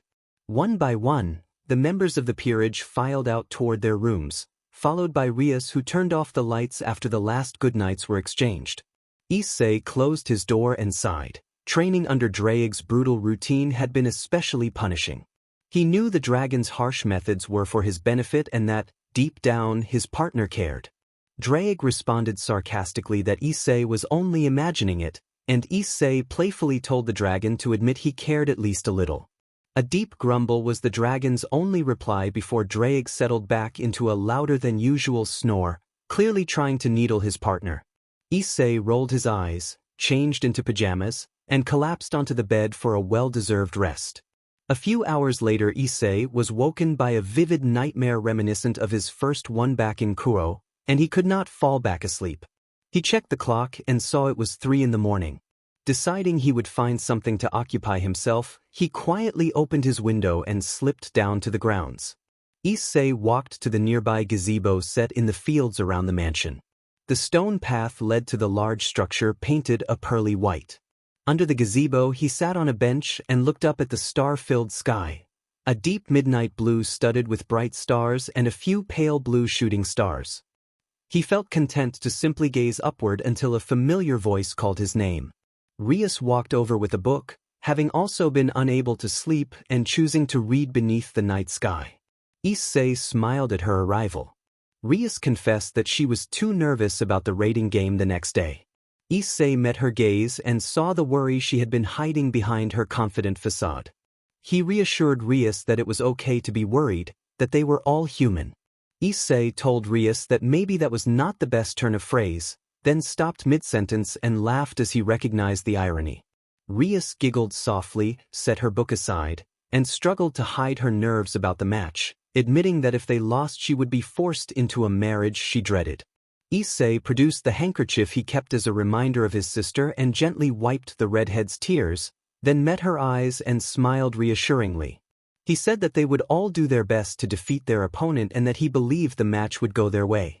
Rias returned the smile and visibly relaxed. She scooted closer on the bench and rested her head on Issei's shoulder, seeking comfort. Issei was surprised but allowed it, knowing she needed consoling. Rias thanked him with a small smile. Issei offered that he would gladly help in any way he could. That offer made Rias feel hopeful and closer to Issei. She moved a little nearer, closing her eyes in the warmth of the moment, but Issei gently stopped the movement before it could become more intimate. Rias recoiled in surprise, and Issei stammered an apology. Rias' eyes began to water. She turned away before he could see the full extent of her hurt. Issei understood how she felt and felt guilty he had feelings for her, but he realized his heart leaned more strongly toward someone else. Issei reached out to place a hand on Rias' shoulder to comfort her, but she swatted it away and hurried back to the mansion. He slumped on the bench and sighed, worried about how this would affect their relationship and her focus for the game. After a while he groaned, decided to return to his room for a couple of hours nap since it was 5 a.m., and hoped he could speak to Rias before the match to clear the air. As he walked, Issei reflected on his feelings for both Rias and Rainier, noting that while he cared for Rias, Rainier had been there to comfort him and had gone out of her way to visit him. He felt a stronger attraction toward Rainier and hoped Rias would come to terms with that without losing focus. Issei muttered that he hoped to talk to Rias and make sure she was all right before the game. Rainier appeared nearby and asked what he had been muttering about. Issei explained the earlier encounter with Rias, his tone revealing how much denying Rias had hurt both of them. Rainier apologized and asked why he had rejected Rias, whether he did not like her in that way. Issei clarified that it was not that he disliked Rias, but that he already had someone he felt for more deeply. Rainier said she understood, then teased him playfully about this mystery crush. Issei laughed and refused to reveal the name. They arrived back at the mansion together. Issei said goodnight to Rainier and went up to his room. He closed the window he had used earlier, lay on his double bed, and continued turning his feelings over in his mind. He acknowledged the confusion but stayed certain that his connection to Rainier was stronger. He hoped Rias would find a balance and not let the situation distract her from the upcoming match. A few hours later, shuffling in the hallway woke him. He checked the clock and saw it was 10 a.m. He got up, showered, and dressed in a black long-sleeved top, black jeans, monochrome sneakers, and a short-sleeved red trench coat that reached his knees. He paused at the mirror to straighten his hair, stalling because he feared a conversation with Rias would make things worse, but eventually went downstairs. Kiba was in the kitchen preparing breakfast and waved as Issei passed. Kaneko and Akino were discussing new moves with enthusiasm, while Asia sat quietly at the table, appearing distracted. Pieces of food slipped from her fork and fell back onto her plate. Issei sat beside Asia, who offered him a smile that he could tell was forced. He asked if she was all right, concerned for his friend. Asia hesitated, then admitted that she was not okay and that it was about the game. Asia admitted in a shaky voice that she was afraid she might be forced to hurt someone. Issei met her eyes for a long moment, thinking it over. He understood that Asia was a healer at heart, so learning offensive spells and even considering their use must have been painful for her. Issei promised Asia that she would stay with Rias, who was the king and needed protection, and he assured her that she would not have to hurt anyone. Asia's eyes filled with tears as gratitude toward her brunette friend, and she told Issei that his words made her feel much better. Issei smiled and told her to try to eat something before they left, since it was hard to concentrate on an empty stomach. He then noticed Rias enter the room with Akino and Kaneko and quietly join their conversation. He braced himself for the inevitable talk that could further strain their friendship. He began to speak, but Rias had already sat with the others and become part of their discussion. A wave of dread washed over him at the thought of Rias bottling up her feelings and then letting them out all at once. He knew from his own past how destructive those explosive moments could be, and he scrambled for a way to get her to open up privately so any damage would be minimized. Before he could act, the room filled with movement as teammates greeted one another and the moment passed. The group resumed their routine, and Rias, thinking quietly to herself, suspected that Issei's attention was focused on someone else. A short time later, Grafia appeared through a teleportation circle to inform the Occult Research Club that it was time to go to the venue for the raiding game. The team stepped into the prepared circle and emerged in their clubroom inside an artificial dimension. Most of the group looked out the window and saw that the battlefield was a replica of Kuo Academy. Issei explained his thoughts aloud. He believed the school had been chosen because Rias was inexperienced with the raiding game, so their superiors had given her a familiar setting to help level the playing field. The others nodded in understanding, and Rias flashed a momentary look of insecurity. Rias then outlined their strategy. Kaneko, Rainer, and Issei were to secure the school's gym, a position that would offer a major tactical advantage between the clubroom base and the new school building where Riser's forces were concentrated. Akino and Kiba would move through the center of the grounds to engage Riser's main forces, while Asia and Rias would remain protected at the base so the king would be safe. Once most of Riser's forces were cleared, the two would join the peerage. Issei listened, agreeing with parts of the plan but wary when Rias said she would stay protected while the rest of the team took greater risks. When the briefing ended, everyone went off to prepare except Issei. Rainer signaled for the others to move out, and Issei told them to go on ahead while he caught up soon after. Rainer paused briefly, then left for the gym with Kaneko. Issei closed the clubroom door and returned to Rias, who was studying a map while Asia went to make some tea. Rias looked up with a surprised expression and addressed Issei. Rias questioned the boy, thinking he had already left. Issei told Rias that he needed to ask her something, and Rias gave a neutral look, urging him to continue. Issei asked heatedly why Rias was staying with Asia when Asia could be far more effective helping the people who needed her. Rias answered firmly that, as the king, she should remain protected for the duration of the game alongside her healer. Issei accused Rias of being selfish and argued that if Asia accompanied him she could heal the fighters and make the game much more winnable for their side. Rias bristled. She had already been humiliated at the start of the game and rejected by Issei. Now he wanted to take her healer away. She erupted, demanding why he would need Asia when he already had a fallen guardian watching his back. Issei flinched at her outburst and clenched his fists until his knuckles whitened.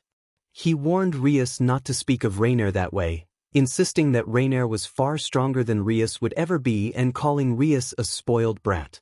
Asia returned to the room and asked, frightened by the sharp tones between them. Issei told Asia they were leaving, took her hand, and pulled her out of the clubroom slightly harder than usual. Rias begged him not to go, tears forming as regret washed over her face. They rode in silence to the gym.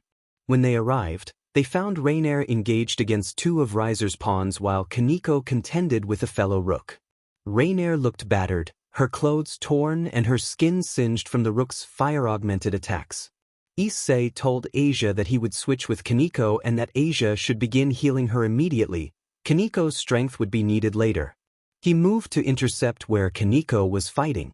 A rook raised her leg for a high kick, and Issei rushed in front of Kaneko to block it, surprising them both.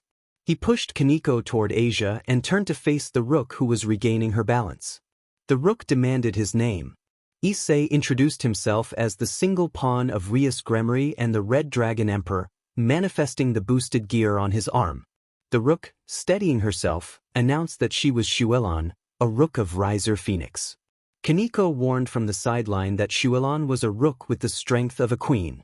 Issei acknowledged the warning with a thumbs up. Shuelon surged forward with a fiery fist. Issei dodged, seized her arm, spun her like a tornado, and slammed her into the gym wall. The impact reverberated through the room, but the exchange stayed within the bounds of the match. On the other side of the building, Rainier had taken to the air to evade the twin pawns who wielded chainsaw-like weapons. She formed light spears and hurled them, but the twins dodged and retaliated by throwing their weapons. One of the thrown weapons grazed Rainier's wing, causing damage that limited her flight. The twins taunted that they were not as weak as they appeared. Rainier noted coolly that it was time to raise her game. She began to charge a massive light spear that grew well beyond her size. The twins split the spear down the middle with their weapons, thinking they had subdued the attack, but the two halves animated and moved around them. The animated halves struck from behind, knocking the twins off balance and leaving them incapacitated without causing fatal harm, since the game prevented actual deaths. In a desperate gamble, the twins poured the last of their magic into their weapons and hurled them at Rainier. The weapons struck her wings, inflicting further damage that left her unable to fly for the remainder of the match. Rainier sank to one knee, furious at being crippled by two pawns she had already beaten through overconfidence. She rose and scanned the gym to find Issei still locked in combat with Hyoudou. Issei noticed a surge of power from Hyoudou that far exceeded the ordinary strength of a rook. After he had slammed her into the wall, she had become angrier and began attacking in a blur of fast, furious strikes. Her aggression made her movements reckless, however, and Issei found openings to block, dodge, and land counterattacks. Hyoudou's aura flared as she released a burst of fiery energy that enveloped her in a blazing aura. The power she unleashed matched the level of a queen, and Issei admitted to himself that he could not be sure he could prevail. Hyoudou snarled that with the other fighter out of the fight she would take them both on and win. She surged forward with blinding speed. Issei pushed himself to keep pace, while Rainier briefly lost track of the rook's rapid movements. Issei managed to block a punch to his face but could not stop the second blow to his gut. He coughed up blood with a shocked expression before being flung into a wall. Coughing and dizzy, Issei looked up where Hyoudou had been moments ago and found her gone. A weak yelp drew his gaze to Rainier, who was held in a chokehold by the supercharged rook whose flames threatened to engulf the fallen angel. Hyoudou issued a harsh threat to Asia and to the blonde at the corner, demanding surrender or she would crush them both. Issei tried to answer but his voice failed and he slumped to one knee, unable to move. The now unhinged rook sneered and raised a hand filled with flames as if to finish Rainier. Issei froze, paralyzed by the sight of the person he cared for poised to kill. Everything felt like it was falling apart. He could do nothing to stop it. Hyoudou brought down her fist, and the impact was followed by a deafening scream. Then came crying and the sound of frantic, uneven breaths. Issei looked up to find Rainier on the floor, alive and weeping. Hyoudou lay motionless, clearly defeated. To his side, Asia knelt with smoke curling from her hands. Asia's attack had struck Hyoudou down. The blast Asia had produced had been uncontrolled and extremely dangerous. She had not learned to channel her holy power safely. Hyoudou was expelled from the arena in a flash of red light. Asia's breaths quickened, each shallower than the last, and her aura surged until it burst outward in an anguished scream of despair and betrayal. Asia rose with a hollow, haunted stare and turned to Issei. She accused him of lying before lunging at the injured young man. Issei lay broken, both body and spirit battered to the point of near immobility. He was devastated at the sight of a friend forced to strike down another and blamed himself for the violence that had unfolded because of his weakness. Draig's voice thundered in his mind. Issei faintly recognized the dragon's call and wondered if it was really Draig. The dragon scolded him sharply for giving up, demanding that he not abandon the situation again. Issei replied internally that he had not given up but that he could not fight Asia. She was his friend, and his body was at its limit. Draig told him he had to reach the frightened person hidden beneath Asia's facade. Issei protested that he had broken his one promise to her and did not know how to reach someone who had turned away, but Draig urged him to remind her of the times he had been there for her and to show that despite his failure he still cared and would do his best. Issei summoned what strength he had, drew a steadying breath, and rose to stand before Asia. He pleaded for her to forgive him, to remember that he had been there for her, and to not let power consume her the way it had Hyoudou. He asked Asia to give him one more chance and promised to protect her with his life. Before Asia responded, fire struck the roof of the gym, blowing out a chunk of it. Through the smoke and embers, a figure entered, Riser Phoenix. Riser announced that he had sensed the immense negative energy from the gym, come to investigate, and discovered that one of his valued pawns had been killed rather than retired. He revealed his intent to confront whoever was responsible and then, sensing the dark energy erupting from the timid Bishop of Rias, suggested that Asia had changed. Riser offered Asia an invitation to join him in opposing the Gremory team. Asia gave no answer and without hesitation left the gym with Riser, departing the scene. Issei was left collapsing on the floor, bleeding and hollowed by the events. Darkness followed. Issei perceived nothing but endless blackness, no light, no sound, no touch, only nothingness. Voices came to him, whether real or imagined he could not tell. He heard Rias tell him that he did not deserve Rainier or anyone else. He heard Kaneko call him pathetic, strong yet weak in the end. He heard Akino express disappointment at his failure. He heard Kiba lament that he had once considered Issei a friend. He heard Rainier scorn him for his weakness, and say she should have killed him when she saw him with Asia. He heard all of them, and each accusation and disappointment piled on him until he began to sob, protesting that he had tried. He cried out that he loved Rainier. Above all, he heard Asia accuse him of lying, of betraying her, and of turning her into a killer. The words left him silent for a long time. When he next became aware, a small, otherworldly girl stood before him, her presence cold and distant.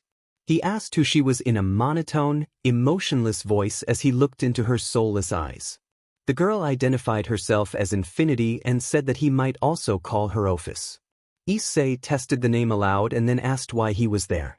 The girl told him that he was dead.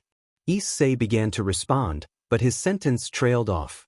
Issei wondered why he was here rather than in heaven or the underworld.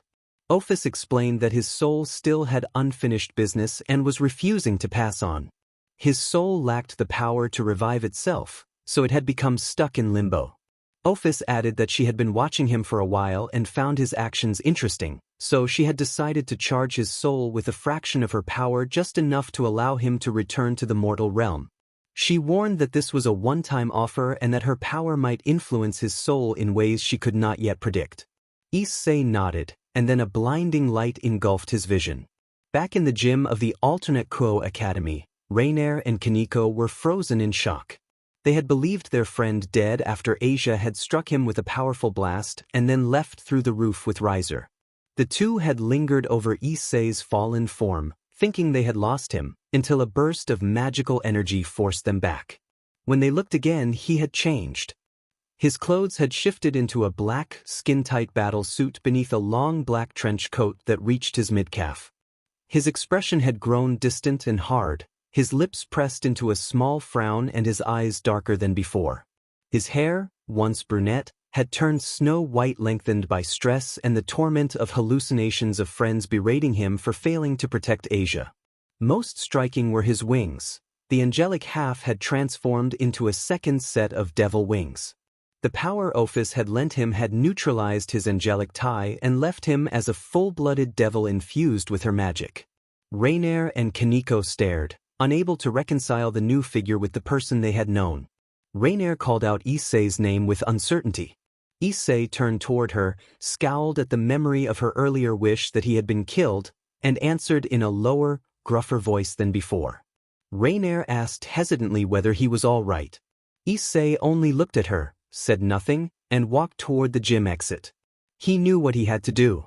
Outside, the school grounds looked like a crater from a recent battle. The question of who had fought there was answered when an injured Kiba hobbled over. Rainier and Kaneko followed closely. Kiba regarded Issei's new appearance with awe and asked how he had come to be like that. Issei gave a short reply.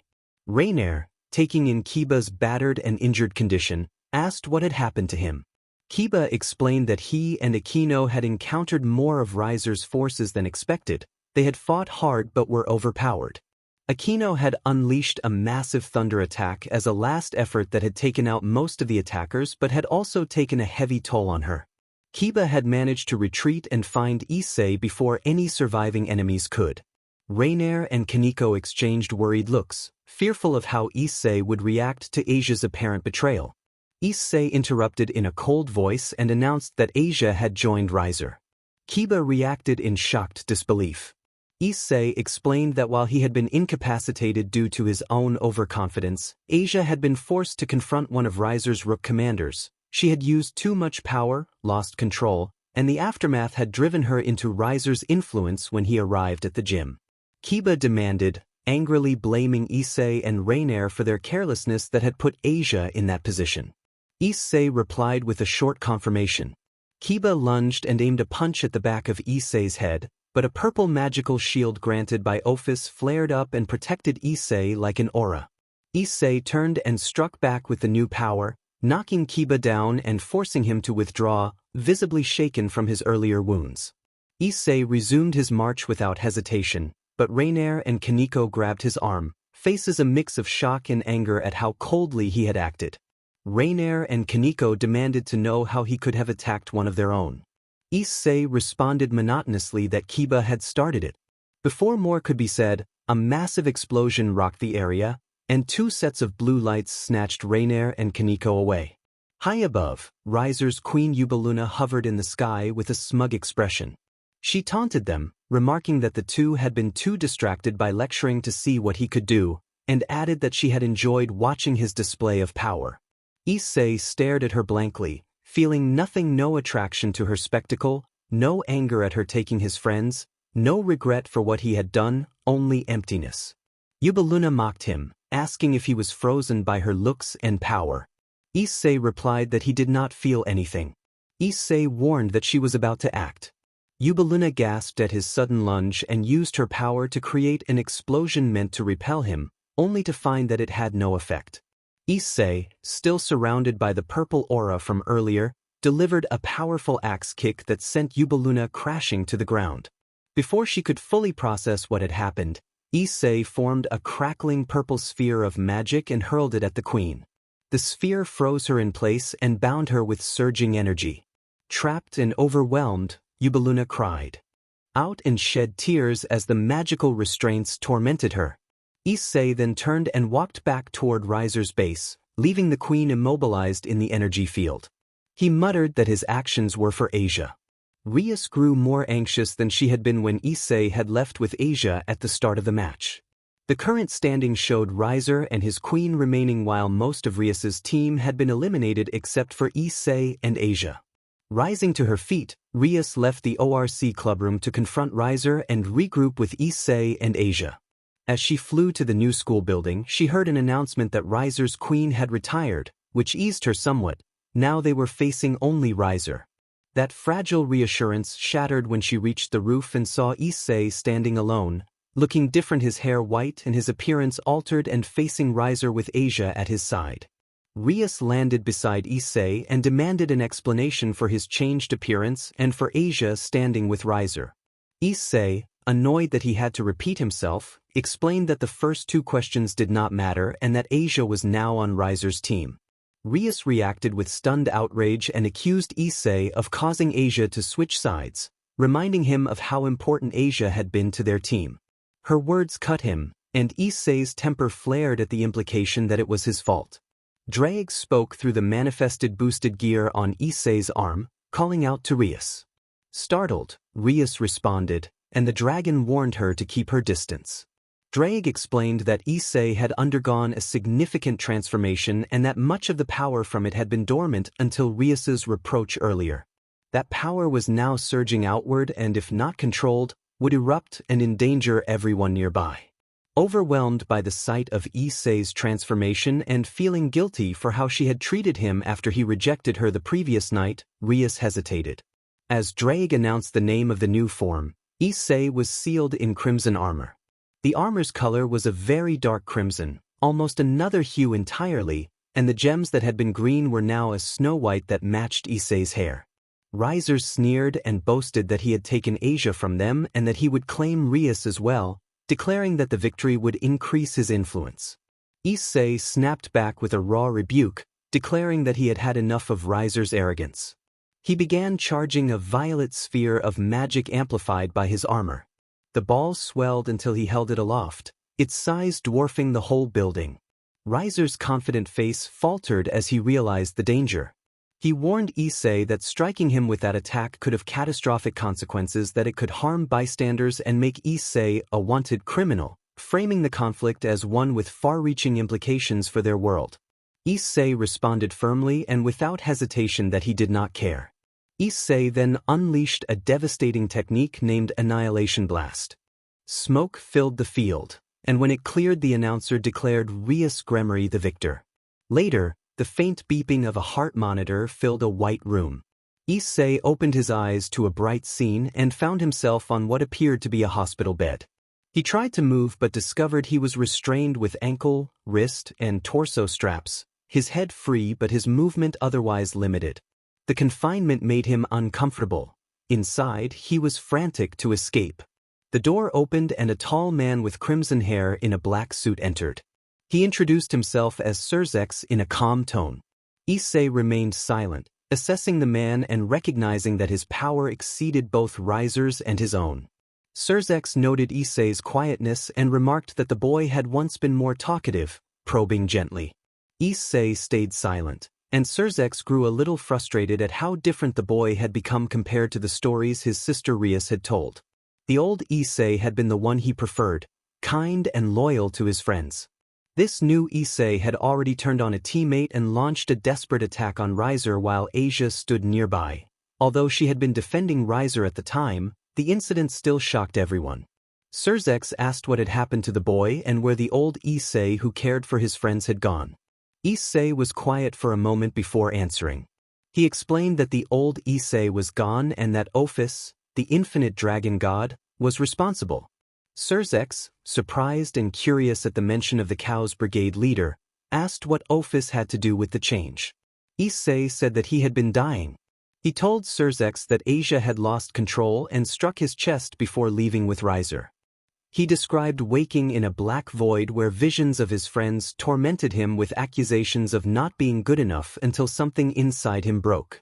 That was when he met Ophis, who told him his soul had unfinished business and lent him some of her power so he could return. Issei said that the power had influenced his soul, causing the changes and stripping away most of his emotions except for rage. Surzex felt pity for the boy on hearing the story, but the reality remained that Issei had killed a high-ranking devil and gravely wounded Kiba and Asia, who had been barely breathing by the time they received medical aid. The old Issei might not be gone forever, Surzex thought, because if Ophis' influence could be removed, the former Issei might return. Identifying the exact magic would take months or years, and special precautions would be necessary in the meantime, since devils lived far longer than humans and the new form carried many unknowns. Surzex told Issei that if they could remove Ophis' power, they could theoretically revert him to his earlier self. Issei refused. Surzex was shocked. He had expected the boy to want to return. Issei explained that he now saw the truth. Devils had been cowardly in the Great War, withdrawing to protect their leadership, and devils were as devious as angels. Issei claimed that the so-called traitors outcast by devils and angels were the most moral of them all, and with Ophis' power he intended to purge the world of both angels and devils for the way they had fought. Surzex pointed out that power alone would not be enough to defeat an ultimate-class devil, let alone a Mao of his rank, but Issei replied that he had ways to become stronger. With the conversation at an impasse and Issei set on opposing devils, Surzex ordered the guards to take him to the specially prepared dungeon cell. The guards affixed restraints and led Issei down a gray, empty corridor, down worn steps, and through large double doors into a circular chamber lit by chandeliers and candles. Cells lined the edges, each containing a bed, a toilet, and a sink. The guards tossed Issei into one of the cells, flipped a switch, and remarked that the special power dampeners worked even on a dragon god's power, then left. With Ophis' power sealed away, Issei felt his soul beginning to deteriorate. If he did not escape soon, he feared he would fall back into that void. He searched the cell frantically, the bed, the sink, the toilet, even the bars, and exhausted precious energy. He collapsed onto the bed, weak and disoriented, and made one last desperate call to Drake. Drake replied with exasperation, saying he had been trying to reach Issei since the end of the battle and asking what had happened. Issei reported that Surzex had removed them from the arena and told him that their attack had killed Riser and injured Asia and Kiba. Drake expressed regret that Asia had been hurt while defending Riser and reproached Issei for striking Kiba. Issei reflected for a moment and stood by his actions. Drake sensed Issei's worsening condition and warned that without Ophi's power to sustain his soul, Issei's body would shut down. Issei admitted he was dying and asked Drake to transform him into a dragon. Drake cautioned that such a transformation would be irreversible. Issei answered that there were no other options. Issei said that he needed to get out of there to see Rainier and try to help Asia. Drake pondered that he had thought Issei lost his emotions when he changed, but that Issei still cared for those two. Issei explained that he only wanted to right his wrongs with Asia so she could be happy again, and that with Rainier he only wanted the chance to say goodbye. Drake knew there was more beneath Issei's words, but he decided Issei needed time to choose his path and accepted the dying host's request. Drake warned his host that the process would hurt. Issei had begun to say he could take it, but his words were cut off. He screamed as the transformation began and then collapsed unconscious. A few hours later, Issei awoke with a headache and sore muscles. He called for Drake.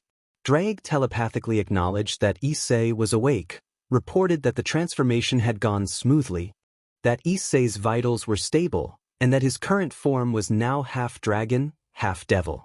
Issei assessed the situation and concluded that their next move should be escaping the dungeon and returning to the human world so he could seclude himself in his apartment while he planned. Drake informed him that escape would be difficult because a power dampener around the dungeon had cut off all his abilities, even a boosted gear, and that their only method of communication now was a telepathic link. Issei raised the issue that Rias's pawn pieces were still inside him and asked whether they could be removed so he could become a full dragon. Drake answered that he did not possess enough energy to fully transform Issei and that perhaps, once they left and Ophis's power returned, Issei might stand a chance, but he advised against relying on that for now. Issei protested that Rias could use those pieces to track him once they escaped and that they would be at a severe disadvantage. Frustrated, he struck the stone wall, cracking it with his anger. Drake told him that, while there was no current way to remove the pieces, someone might be able to provide the missing power after the transformation. That someone was Drake's rival, the Vanishing Dragon. Issei's eyes widened as he remembered the stories of the two heavenly rival dragons. If Drake was willing to go to his rival and set aside his pride to help, Issei resolved not to waste that sacrifice. He drew his angelic sword, the holy weapon he had not used for some time. The holy energy of the weapon began to react with Issei's devil nature, causing intense internal strain, though his dragon nature mitigated some of the effect. Knowing he could not hold the sword for long, Issei instructed Drake to boost the weapon. He explained that the sword's holy power was effectively immune to the power dampeners because devils had never found a way to properly seal angelic power, so Drake should be able to amplify it. Drake sensed the determination in Issei and complied. He boosted the sword's power tenfold. Issei demanded more, and Drake increased it to 20-fold. Issei urged him to continue, and Drake raised it to 50-fold. Issei strained, then screamed as he lifted the sword and sliced downward. The strike blasted open the wall in an explosive, cinematic burst of force, sending rubble flying and destroying the cell door and blocking the main entrance to the dungeon. Outside, a violent storm raged. Lightning streaked across the sky and rain hammered through the hole. The shattered wall opened to a long drop to the ocean below. The explosion of power drew attention. Someone demanded to know what was happening, and a familiar presence arrived. Surzex of the Great Red, one of the four Mao, manifested in golden armor, his presence cutting through the debris. Surzex ordered Issei to stand down or face elimination, though he added that he did not want to take that course. Issei angrily asked why Surzex cared if he lived or died. Surzex explained that his sister and her peerage cared for Issei. They were worried about him after the change in the rating game, and even Kiba bore no grudge. Surzex apologized for his prior cold behavior in the recovery room and revealed that he had been pressured by the Phoenix family, who were furious over their son's death and had demanded strong action or threatened public outrage. Issei absorbed this, standing at the edge of the hole as rain whipped at him. He understood that Surzex had been forced into that role, and a small warmth came from knowing the peerage blamed him in part. Yet his guilt over Asia's betrayal and over what he had done at the end of the game, how his anger had led to Riser's death and Asia's injury, made him unable to return. Not yet. Issei apologized. Issei told Surzex that he could not, regret evident with a tear in his left eye. Surzex pleaded with him. Holding the sword and overextending his power had drained his stamina, but Issei had made up his mind. He backed to the edge of the hole in the wall. He asked Surzex to tell Rainier that he was sorry and that he loved her, then allowed himself to fall backward. Wind whipped his body and rain soaked his clothes. He heard the voice that had saved him years ago telling him not yet, and then he plunged into the storming water. The news of his fall was hard for the ORC to accept. While Issei had been powerful before, he had been weakened by using his holy sword at the time of his fall, and the group knew that his chance of survival was bleak. Surzex dreaded telling Rias and the others of Issei's supposed demise. Although he suspected Issei might have survived, he did not want to raise false hopes. Kaneko took the news hard. Issei had been someone she could talk to ever since he saved her, but she had been unconscious during his transformation and had no way of knowing how she truly felt now. Kiba clenched his fist and stared out the window, filled with regret for failing to protect his comrade and for losing control and attacking him when he was vulnerable. Akino felt conflicted. Issei had been closest to understanding her struggles with her split heritage, but she had not seen him during the game and had only heard of his actions, which she had at first judged as reckless and cruel. Rias was torn even more deeply, having seen the look in Issei's eyes before he had unleashed his destructive power. She believed the man she had known had been changed, and her words on that roof might have been the spark that set his rage free. Rainier was devastated. The person she loved had been declared all but gone, and their last exchange had been angry and accusatory. When Surzex told her Issei's final words before his fall, Rainier broke down and wept, unable to reconcile her grief with the fact that the person she loved had still cared before his supposed end. After delivering the news, Surzex excused himself to attend to matters between the Gremory and Phoenix houses arising from the raiding game. The ORC members sat in stunned silence until they gradually drifted away, leaving Rias alone in the clubroom, sitting at her desk and staring out the window, wondering how things had gone so wrong. Light filled Issei's vision. As his eyes adjusted, he recognized the softness of the bed and the familiar decor of a place he despised: heaven. He rose and dressed in clothes that had been dried and repaired after his fall. He could not decide what to do. The last time he had been here was before he had been cast out for past behavior, around a year after his bond with Drake had been severed and about a month before he had saved Kaneko. The double doors opened and brought him back to the present with the presence of the figure who stepped into the room. Issei studied the white robes modified for battle and the bright blue eyes, and recognized Griselda Corda, a leader within Gabriel's ranks. Griselda regarded him with narrowed eyes that mixed suspicion and curiosity with a trace of concern. His changed appearance and new clothing offered the only clues she had, since she had not seen or heard from him since his exile. Griselda greeted him neutrally. Issei returned a blank greeting and crossed his arms. Griselda asked how he had been. Issei replied that he had been better but also worse. Griselda acknowledged that. The silence that followed was tense, both unsure how to bridge the long gap between them. Impatience finally took hold of Issei and he demanded to know why he had been brought here. Griselda flinched at the sharpness of his tone and sensed that something major had changed in him. She questioned whether this was the same boy she had known. Flashback. A few weeks after Issei's arrival in Heaven, Gabriel had instructed Griselda to train him so that Heaven might benefit from the Red Dragon Emperor in future battles. Early into the training, Griselda noticed a lack of effort from him and a marked decrease in his power. After one of Griselda's intense training sessions, Issei panted and bore visible bruises and minor wounds that showed he had been pushed hard. Griselda expressed disappointment and insisted that if he was this injured it proved he was not drawing on the Red Dragon's power, and that Gabriel had made a grave mistake if this was all heaven could expect. Issei reacted with rising anger but restrained himself, knowing that her assessment pierced a truth he could not deny. Drake had sealed himself away from Issei, rendering the boosted gear unusable and leaving Issei's body weakened to the point of being like any normal human.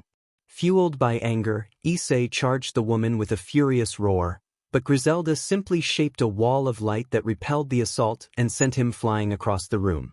He rose again and again, each charge meeting the same barrier and throwing him back, until he lay on the floor battered and breathless, his hand dragging him slowly toward the former. Griselda watched him with a mixture of pity and a grudging respect for his iron will.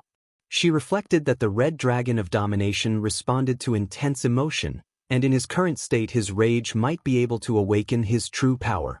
Harshly, she accused him of being weak, of squandering his sister's sacrifice and failing to fight for the people who had given him a second chance.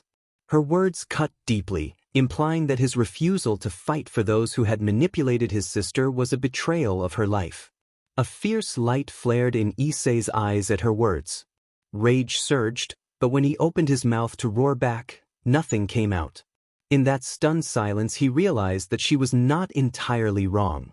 Regardless of how morally questionable Gabriel's methods had been, continuing as he was would waste the chance his sister had given him. He could not live selfishly and ungratefully when someone had died so he might have another life. In that instant Issei swore to live, not for himself but for his sister.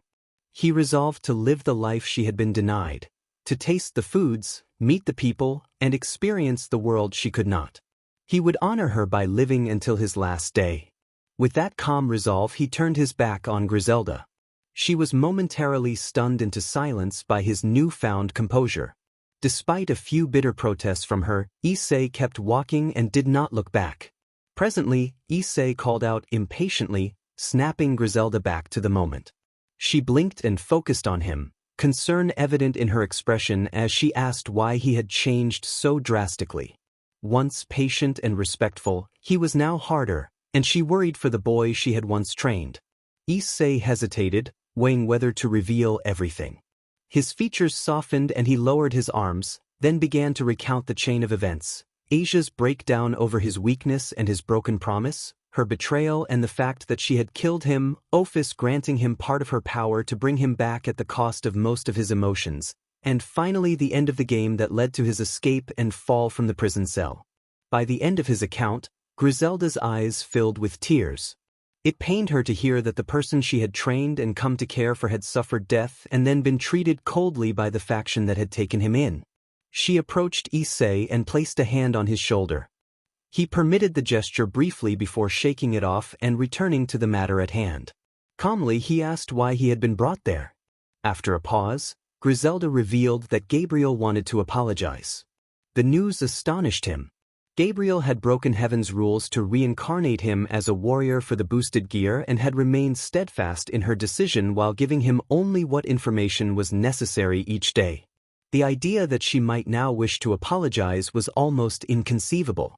He composed himself and asked where Gabriel was. Griselda explained that Gabriel was currently in Heaven's intensive care unit, being treated for injuries sustained in a battle with the White Dragon Empress. She described Gabriel as even more of a battle maniac than before, her power having grown to a level that might rival ultimate beings or even Demon Lord-class devils. Issei felt conflicted. The woman who had essentially cost his sister her life now wanted to apologize, but before any reconciliation could occur Gabriel had been seriously wounded by the White Dragon Empress. He wanted to forgive and move on, yet the memory of what had been done still stung. He found himself torn between gratitude for the chance to reconcile and a raw desire to lash out at the forces that had caused such pain. After a long sigh, Issei asked Griselda to take him to see Gabriel. She agreed and led him out through the double doors of his room into a gold and white corridor. They walked for around 5 minutes before reaching a room with a transportation circle in the center. Griselda explained that this was how they traveled between heavens, Issei looked confused because he had never needed to use one before. Gabriel had the power to take him herself to another level when required. Issei observed that the circle seemed impractically small given how many angels there were. Griselda playfully told him it was not the only circle, trying to ease the tension between them. Issei glanced at her and raised an eyebrow. She was not known for jokes, and he could not recall her making one before, but he admitted that seeing Griselda attempt humor was an amusing sight. Griselda chanted the activation spell, and they stepped onto the circle. They were transported to the level of heaven where Gabriel was being treated. Issei followed behind Griselda as she led the way through long halls filled with beds and medical equipment. Rooms lined both sides of the corridors, each occupied by angels receiving care. Griselda stopped in front of a set of double doors and gave Issei a solemn look. He assumed Gabriel was inside. They entered a white and gold room that held several personal items belonging to the injured seraph. A painting of a lovely sunset, special rings crafted for her by Michael, and most surprisingly to Issei, a framed photograph on the bedside table showing him, Gabriel, and Griselda smiling together. Issei remembered the day the photograph had been taken. Flashback. A few weeks had passed since the training session when Issei had sworn his personal oath. Gabriel had called him up to the meeting room on the first level of heaven, where he found her and Griselda. Griselda still avoided eye contact after the earlier training incident. Her pride had been wounded when Issei had ignored her and walked out, and she felt terrible about the harsh words she had used in an effort to provoke the Red Dragon of Domination. Gabriel explained an upcoming mission that would involve peace talks with the devils in the human realm. The meeting was to take place in Florida. They would teleport to a special safe house protected by guards and supernatural personnel. After giving the details, Gabriel dismissed Issei and Griselda to prepare for the mission, which would begin a couple of hours later. Issei left the room first, eager to get away from Gabriel. There was something in her expression that made him uncomfortable, a mix of pity and frustration that he could not quite place. He pushed the thought aside and headed down the hall toward his room, but a hand on his shoulder stopped him. He turned and saw Griselda meeting his eyes for the first time in weeks. Her face was a tangle of emotions: regret, confusion, and frustration, and her eyes looked red and puffy from crying. She opened her mouth but could not find the words. Issei's expression softened. He took her hand and led her into his room so they could talk in private. Griselda apologized, admitting that it had been wrong to try to antagonize him to draw out his dragon and suggesting that if he was not using it, he must have a good reason. Issei accepted the apology and spoke honestly, his voice edged with restrained anger. He explained that adjusting to heaven and to being Gabriel's servant had been difficult, but that rebellion was pointless. He was stuck in his situation. Although he resented Gabriel for what had happened, he had to accept that she was his master and he was her servant. Griselda could only whisper his name before falling silent. Issei opened the door and signaled for her to leave. She obliged and stepped back into the corridor. As soon as she turned the corner, Issei shut and locked the door. He let out a raw, anguished yell and hurled a lamp across the room. It shattered against the wall. He then slumped to the floor, hunched over with his head in his hands, silently crying. 2 hours later, Issei, Gabriel, and Griselda gathered at the teleportation circle to depart for Florida and set up in the safe house. Issei asked why Michael, the elected leader of heaven after the death of the biblical god, was not accompanying them. Gabriel explained that it would be too risky for him to go. The devils might be planning an attack. Issei thought that trying to build peace on those assumptions sounded precarious. His unease proved justified. The trio teleported not to a quiet safe house but into the middle of a battlefield. Heaven's forces were trying to defend the approach to the safe house against devilish attackers led by a cloaked figure. Issei moved forward instinctively, but Gabriel stopped him with a firm command.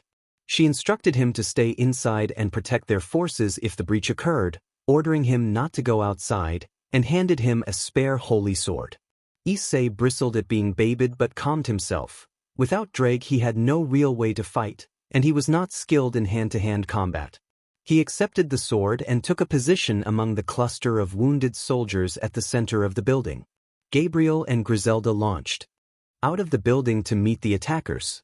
They executed a coordinated, high-energy assault. Gabriel moved with lightning-fast grace, sending rings of radiant light outward that struck enemies and sent them tumbling, while Griselda supported with swift, precise maneuvers. The clash looked like an intense, stylized scene from an animated battle, full of speed and bright flares but free of gore or gruesome detail. Griselda favored a hands-on style of combat. Her customized broadsword, blue and gold, felt impossibly heavy to anyone else, but she swung it without tiring, cutting through each devil she struck with precise, decisive blows. As devil numbers dwindled, the attackers began to fall back.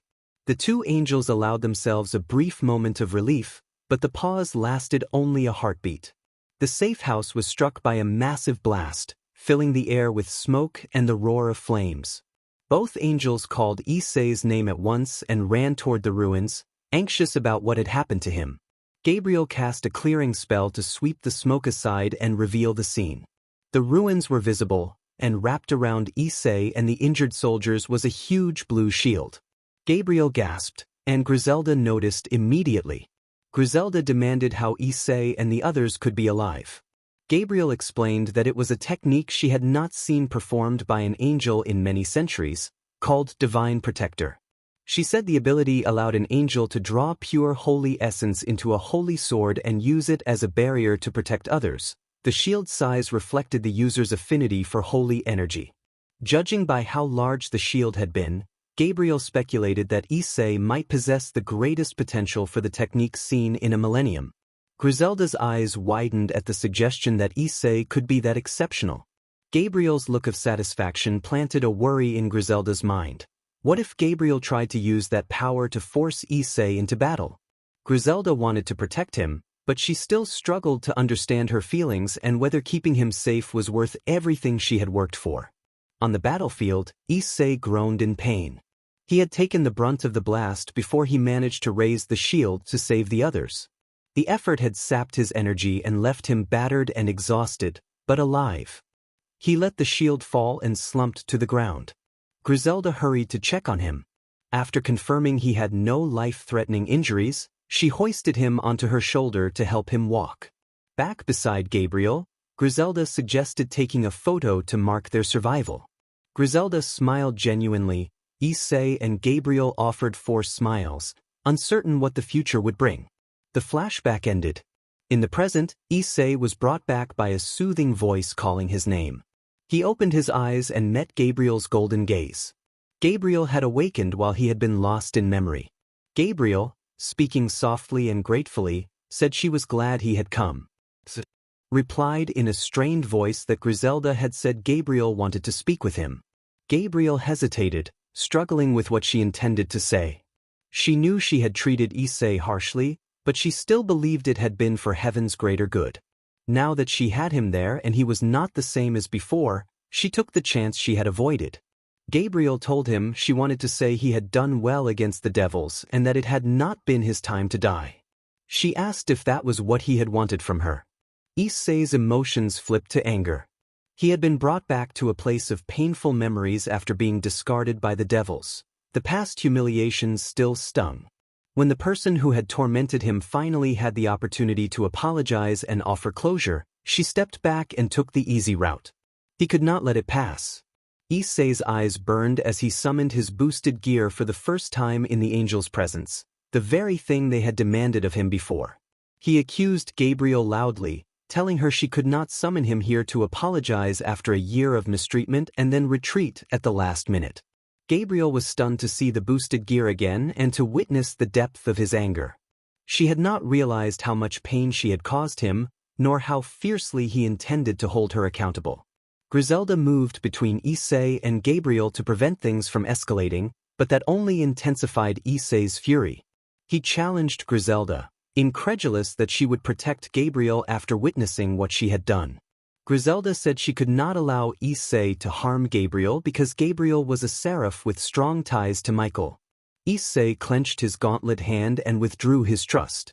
He accused Griselda of still being Gabriel's lapdog.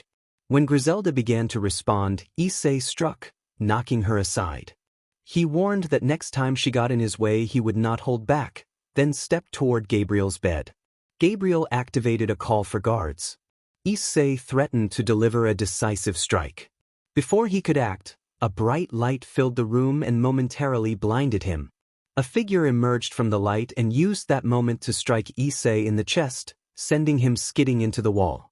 Issei pushed himself up and tried to identify the person who had stopped him. The newcomer had long silver hair that reached her lower back and wore white and blue armor with shining blue wing motifs. Her hazel eyes and confident grin made her presence unmistakable. She feigned hurt at his lack of recognition and implied that she expected him to know her. The faint beeping of a heart monitor filled the room as Issei opened his eyes. His vision was blurred and the room was bright, but after a few moments his sight cleared and he realized he was in a white room, lying on what seemed to be a hospital bed. He tried to move and discovered he was shackled to the bed by ankle, wrist, and torso restraints that left only his head free. The confinement made him uneasy. He hid it outwardly, but inside his mind screamed to get out. The door opened and a tall man with crimson hair in a black suit entered. Surzex noted that Issei was awake and introduced himself in a gentle tone. Issei remained silent, sizing him up and judging the man's power to be far greater than Riser's or his own. Surzex commented that Issei was no longer talkative, though that had not always been the case. His patience thinned as he reflected on the Issei that Rias had described, kind and devoted to his friends. The Issei before him had seriously harmed a teammate and launched a reckless attack on Riser while Asia had been nearby. Surzex asked where the old Issei who cared for his friends had gone. After a moment of silence, Issei answered that the old Issei was gone and attributed the change to Ophis, the infinite dragon god. Surzex reacted with surprise and immediate curiosity about Ophis's involvement. Issei explained that he had been dying. Asia had lost control and struck his heart before leaving with Riser. He had woken in a black void, tormented by visions of people he considered friends telling him he was weak and insufficient. Eventually something inside him snapped and he met Ophis. She told him his soul had unfinished business and granted him part of her power to return. That power had influenced his soul and stripped away most of his emotions, leaving only rage. Surzex felt pity at the story, but he could not ignore the consequences. Issei had defeated a high-ranking devil and left Kiba and Asia gravely wounded and unconscious, needing urgent care. The old Issei seemed gone, but the idea that Ophis's power was responsible suggested a possible way to reverse the change. Surzex considered that, if they could identify and remove the influence of Ophis's magic, Issei might return to himself. It would take months or years to identify that magic and determine the safest method, and special precautions would be necessary in the meantime. Surzex proposed that, in theory, removing Ophis's power could restore Issei. Issei refused without hesitation, which surprised Surzex, who had expected him to accept. Surzex demanded to know why. Issei explained his new perspective. He now believed devils were neither noble nor brave but had withdrawn from the Great War to save their own. Both devils and angels were guilty of deviousness and despicable behavior. He considered the so-called traitors, the fallen angels, to be more moral than those who judged them. With the power Ophis had given him, he intended to purge the world of both angels and devils, whom he saw as nuisances for other religions by fighting one another. Surzex responded that raw power alone would not be enough to defeat an ultimate-class devil like him, but Issei replied that he had ways to grow stronger. Seeing that no further progress would be made, Surzex ordered the guards to transfer Issei to a dungeon cell prepared for such a case. The guards fitted cuffs to Issei's wrists and ankles, removed the bed restraints, and escorted him down a gray corridor and a worn flight of steps. They led him through large double doors into a circular chamber lit by chandeliers and candles. Cells lined the edges of the room, each furnished with a bed, a toilet, and a sink. The guards moved Issei into one cell, closed the door, and activated the cell systems. One guard observed that the special power dampeners were effective even against a dragon god's power before they left. Issei struggled to the bed and collapsed. With a portion of Ophis's power sealed away, his soul began to deteriorate. If he did not escape, he feared he would return to the black void. He searched the cell frantically, inspected the bed, sink, toilet, and even tried to force the bars, but his efforts only exhausted his remaining energy. He flopped onto the bed, disoriented, and made one last desperate attempt to reach his partner. He called weakly for Drake. Drake replied with exasperation and concern, saying he had been trying to contact Issei since the end of the battle and asking what had happened. Issei's reply faltered as his strength faded. They had been scooped out of the arena by Surzex, Issei explained, and their attack had killed Riser and injured Asia and Kiba. Drake scolded Issei for punching Kiba, but Issei recalled the moment of the attack. His judgment had been blurred, yet he still believed he had been justified. Drake sighed and admitted regret at not being able to help Asia. That failure had changed Issei. He refused to go back to how he had been before. Even so, Drake's loyalty to his host remained absolute, and he swore to assist Issei until the end. Drake warned that Issei's vitals were dropping and, without the power Ophis had given to protect his soul, his body would fail. Issei asked Drake to turn him into a dragon. Drake cautioned that the transformation would be irreversible, but Issei insisted he was about to die and had no other options. He needed to leave the dungeon to find Rainier and try to help Asia. Drake noted, with some surprise, that Issei still cared for those two despite his change. Issei answered that he only wanted to right his wrongs with Asia so she could be happy again, and with Rainier he only wanted to say goodbye. Drake suspected there was more behind Issei's words but decided to grant him time to choose. He accepted the request and warned that the process would be painful. Issei braced himself and, as the transformation began, he let out a pained scream before collapsing into unconsciousness. Hours later, Issei awoke with a pounding headache and burning muscles. Drake reported that the transformation had gone smoothly. Issei was now half dragon, half devil, his vitals stable. Issei quickly began to plan. He wanted to escape the dungeon and return to the human world, hide in his apartment, and think through his next moves. Drake explained that escaping would be difficult. Power dampeners surrounded the dungeon, cutting off all of Issei's abilities, including boosted gear, and reducing their communication to a telepathic link. Issei worried that Rias's pawn pieces still inside him could be used to track him and asked whether they could be removed to make him a full dragon. Drake said he did not have enough energy to complete a full transformation and that removal was impossible for now. Perhaps after they escaped and Ophis's power returned, there would be a chance, though he advised against relying on it. Issei slammed his fist into the stone wall in frustration, cracking it. Drake then mentioned someone who might provide the missing power, his rival, the Vanishing Dragon. Drake, proud though he was, would stoop to ask for this favor because Issei's restlessness would otherwise lead to reckless moves that would be easily tracked. The thought that Drake would go that far for him stirred something in Issei. He drew the long-ignored angelic sword he still carried. The holy energy of the weapon burned at Issei's devil nature. His dragon side mitigated some of the damage, but he could not hold the sword for long. He told Drake to boost the blade, reasoning that angelic power could not be fully sealed by the dampeners and that Drake should be able to amplify it directly. Drake felt the familiar determination in Issei and complied, steadily amplifying the sword's power. Issei strained against the pain as the boost kept increasing. With a final roaring effort, he brought the blade down, cutting through the stone wall in a burst of light and force. Debris flew outward, smashing the cell door and blocking the main corridor behind them. Beyond the wreckage, a violent storm raged. Lightning streaked across the sky and rain poured through the gaping hole. There was no land in sight. A long drop led straight into the ocean. The explosion of power drew attention quickly. A voice demanded to know what was happening. Issei recognized it as Surzex, one of the 4 Mao of the underworld. The rubble would not hold Surzex for long, but Issei's prolonged exposure to the amplified holy sword had left his palms badly injured and prevented him from using them effectively. Red destructive power tore through the debris, and Surzex appeared clad in golden armor.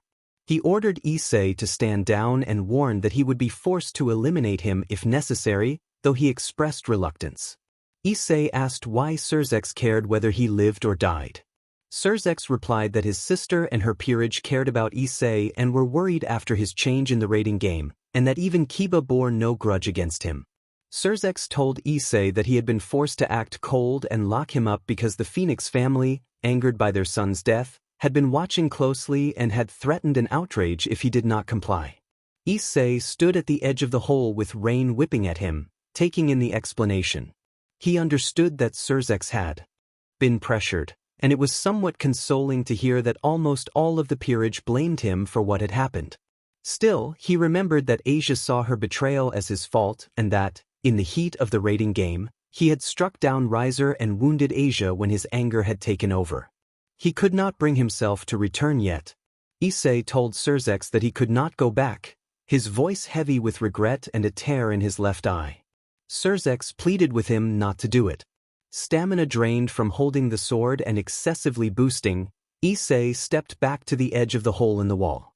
He calmly asked Surzex to tell Rainier that he was sorry and that he loved her, then allowed himself to fall backward into the storming water. A familiar voice in his mind told him not yet, and with that, he plunged into the turbulent current. The news of Issei's fall hit the Occult Research Club hard. Although Issei had been powerful before, he had been weakened by using his holy sword at the time of his fall, and the group knew his chances of survival looked bleak. Surzex dreaded telling Rias and the others, not wanting to raise their hopes when he himself had only suspicions that Issei might have survived. Kaneko took the news especially hard. Ever since Issei had saved her, he had been someone she could turn to, and she did not know how to reconcile that bond with what she had been told of his actions during the game, since she had been unconscious for his transformation. Kiba clenched his fist and stared out the window, blaming himself for failing to protect his comrade and for losing control when Issei had been vulnerable. Akino felt conflicted, remembering that Issei had been the one closest to understanding her divided heritage, yet she had not seen him during the game and had only heard accounts that made him seem reckless and cruel. She wondered if she had missed something. Ria struggled more than most. She had seen the expression in Issei's eyes before he had unleashed his annihilation blast. Those eyes had been filled with burning hatred. It seemed Issei had truly changed by the time she had arrived on the roof, and her words had been the spark that let his power overflow with rage and a sense of betrayal. Rainier was the most devastated. The person she loved had been declared nearly dead, and her last words to him had been angry accusations. When Surzex told her what Issei had said before he fell, Rainier broke down, unable to process that the person she had loved and hurt still cared for her before his supposed demise. After delivering the news, Surzex excused himself to handle delicate matters between the Gremory and Phoenix houses in the aftermath of the raiding game. The ORC sat in stunned silence until one by one they left, leaving Rias alone at her desk, staring out the window and wondering how everything had gone so wrong. Light overwhelmed Issei when he slowly regained consciousness. He registered the softness of the bed and the familiar decor and realized with a frown that he was in the one place he hated most, heaven. He rose, dressed in clothes that had been dried and mended after the fall, and tried to sort through memories. The last time he had been in heaven was before he had been cast out for misbehavior, nearly a year after Drake had cut off their link and about a month before he had saved Kaneko. The sound of approaching footsteps and the opening double doors pulled him back to the present. A figure entered the room, Griselda Corda, Queen of Gabriel, wearing white robes adapted for combat and accompanied by sharp, bright blue eyes that studied him intently. She looked at him with suspicion, curiosity, and a trace of concern. She had not seen or heard from him since Michael had cast him out of heaven. Griselda greeted him in a neutral tone, and Issei responded with a blank hello while crossing his arms. Griselda asked how he had been. Issei replied that he had been better, but also worse. The silence that followed was awkward. Both were unsure how to bridge the gap after so much time and change. Eventually Issei lost patience and demanded to know why he had been brought there. Griselda flinched at the sharpness in his tone, sensing that something major had changed within him. It was difficult to reconcile this version of the boy with the one she remembered in heaven. A few weeks after Issei had first arrived in heaven, Gabriel had instructed Griselda to train him so that heaven might gain advantage from the Red Dragon Emperor in battle. However, shortly after Griselda began training Issei, She noticed a distinct lack of effort from the young man as well as a substantial decrease in his power. Issei panted after another of Griselda's harsh training blows, cuts and bruises marking his body. The former exorcist felt a mix of surprise and anger. Griselda dismissed his condition as proof that he was not tapping into the power of the Red Dragon of Domination, explaining that his reincarnation had been intended to give heaven a trump card against the other factions. She accused Gabriel of making a grave mistake if this was all Issei could manage. Issei's anger flared at her words, but he held it in because he knew she spoke a harsh truth. Drake had sealed himself off from Issei, preventing use of the boosted gear, and his body was as weak as any ordinary human's. Driven by that anger, Issei charged at Griselda with a furious roar. Griselda immediately formed a wall of light that repelled the attack and sent him skidding across the room. The boy rose and attacked again and again, each strike meeting the same luminous barrier that pushed him back. Despite the repeated blows, his rage persisted. After 9 attempts he lay on the floor, his hand dragging him forward inch by inch toward the former exorcist. Griselda watched him with a mixture of pity and a small, grudging respect for his iron will. She recognized that the Red Dragon's power responded to intense emotion, and in his current state his rage might be the key to awakening his true strength. She taunted him for his weakness, reminding him that his sister had been sacrificed to give him another chance and accusing him of dishonoring her by failing to fight for his second life. Those words sparked something in Issei. He had no right to waste the life his sister had given him, no matter how morally ambiguous Gabriel's methods had been. He resolved then to live not for himself, but to live the life his sister had been denied, to experience the foods, people, and culture she had missed. He would live for her until the day he died. Issei took a deep breath and turned his back on Griselda.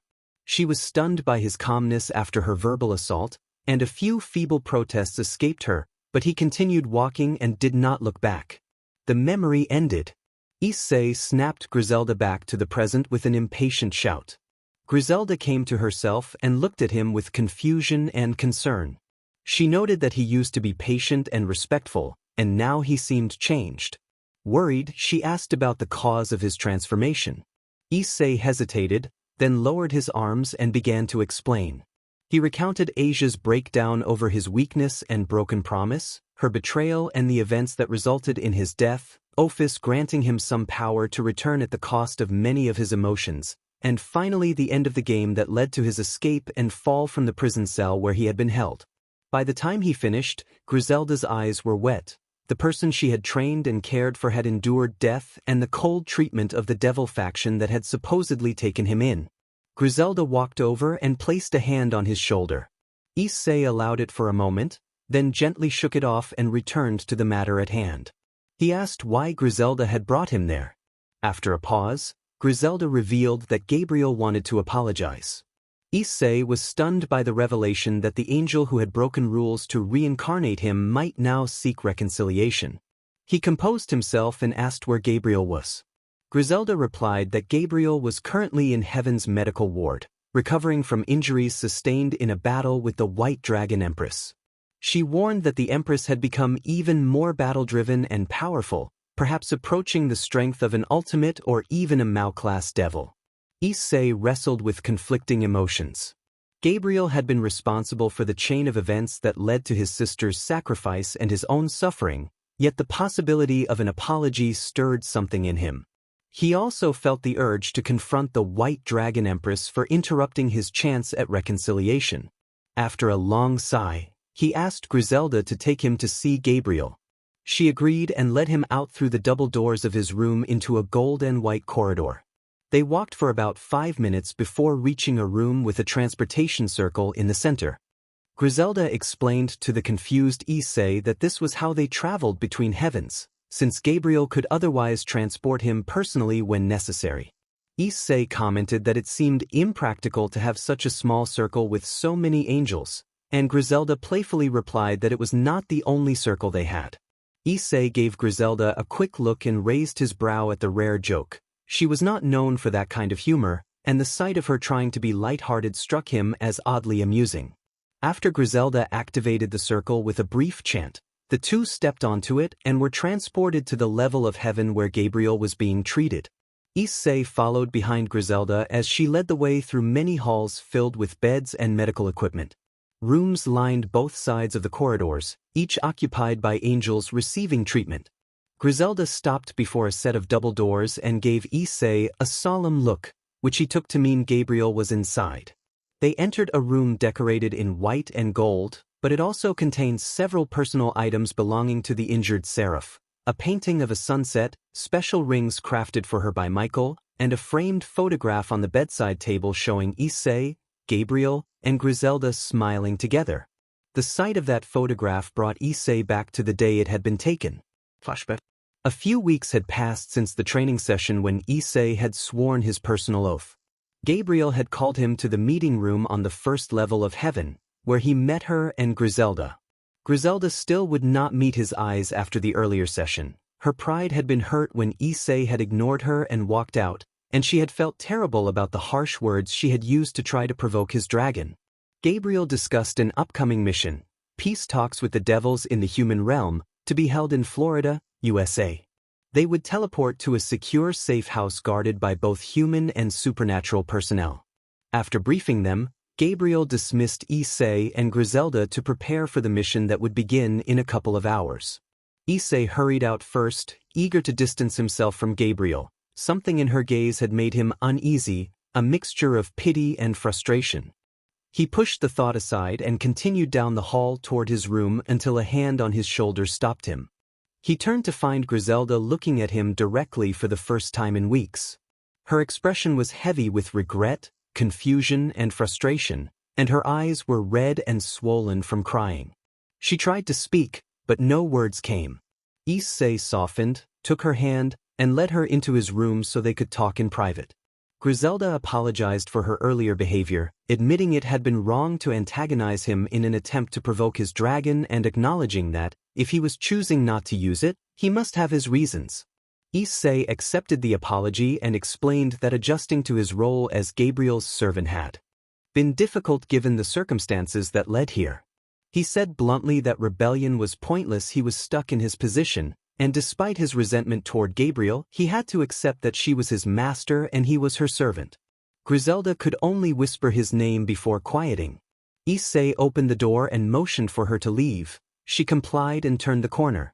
As soon as she was out of sight, he slammed the door shut. In a rush of frustration, he screamed and threw a lamp across the room. It shattered against the wall. He sank to the floor, hunched over with his head in his hands, silently shaken. 2 hours later, Issei, Gabriel, and Griselda gathered at the teleportation circle to travel to Florida and set up in the safe house for the peace talks. Issei asked why Michael was not coming, since he served as heaven's leader after the death of the biblical god, but Gabriel explained that it would be too risky. The devils might be planning an attack. Issei thought that such a premise made peace difficult to pursue. Their concern proved justified when the trio materialized not in a quiet safe house but in the midst of a battlefield. Heaven's forces were desperately trying to defend the safe house against devilish attackers led by a cloaked figure. Issei hesitated, unsure what to do, when Gabriel stopped him with a firm command. She instructed him to stay inside to protect their forces if the defenders were breached and explicitly forbade him from going outside. She handed him a spare holy sword for the defense. Issei bristled at being told what to do, but he calmed himself. Without Drake, he had no reliable power and was not skilled at close combat. He accepted the sword and moved to the center of the building, where a group of wounded heaven soldiers huddled. Gabriel and Griselda launched out of the building to engage the attackers directly. They moved like streaks of light across the battlefield, Gabriel flying at a speed even Griselda struggled to match. Gabriel generated rings and arcs of radiant energy that struck the enemy formations, sending attackers tumbling and breaking their ranks in stylized, non-graphic bursts of power.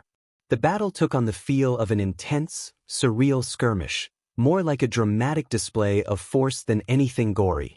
Griselda preferred a hands-on method of attack. Her customized broadsword, blue and gold and weighing half her body weight, swung with relentless precision. Each strike came without a hint of exhaustion, cutting down every devil she hit. As the devils' numbers dwindled, their forces began to retreat. The two angels relaxed for a single, fatal moment. Before either could react, the safe house was bombed.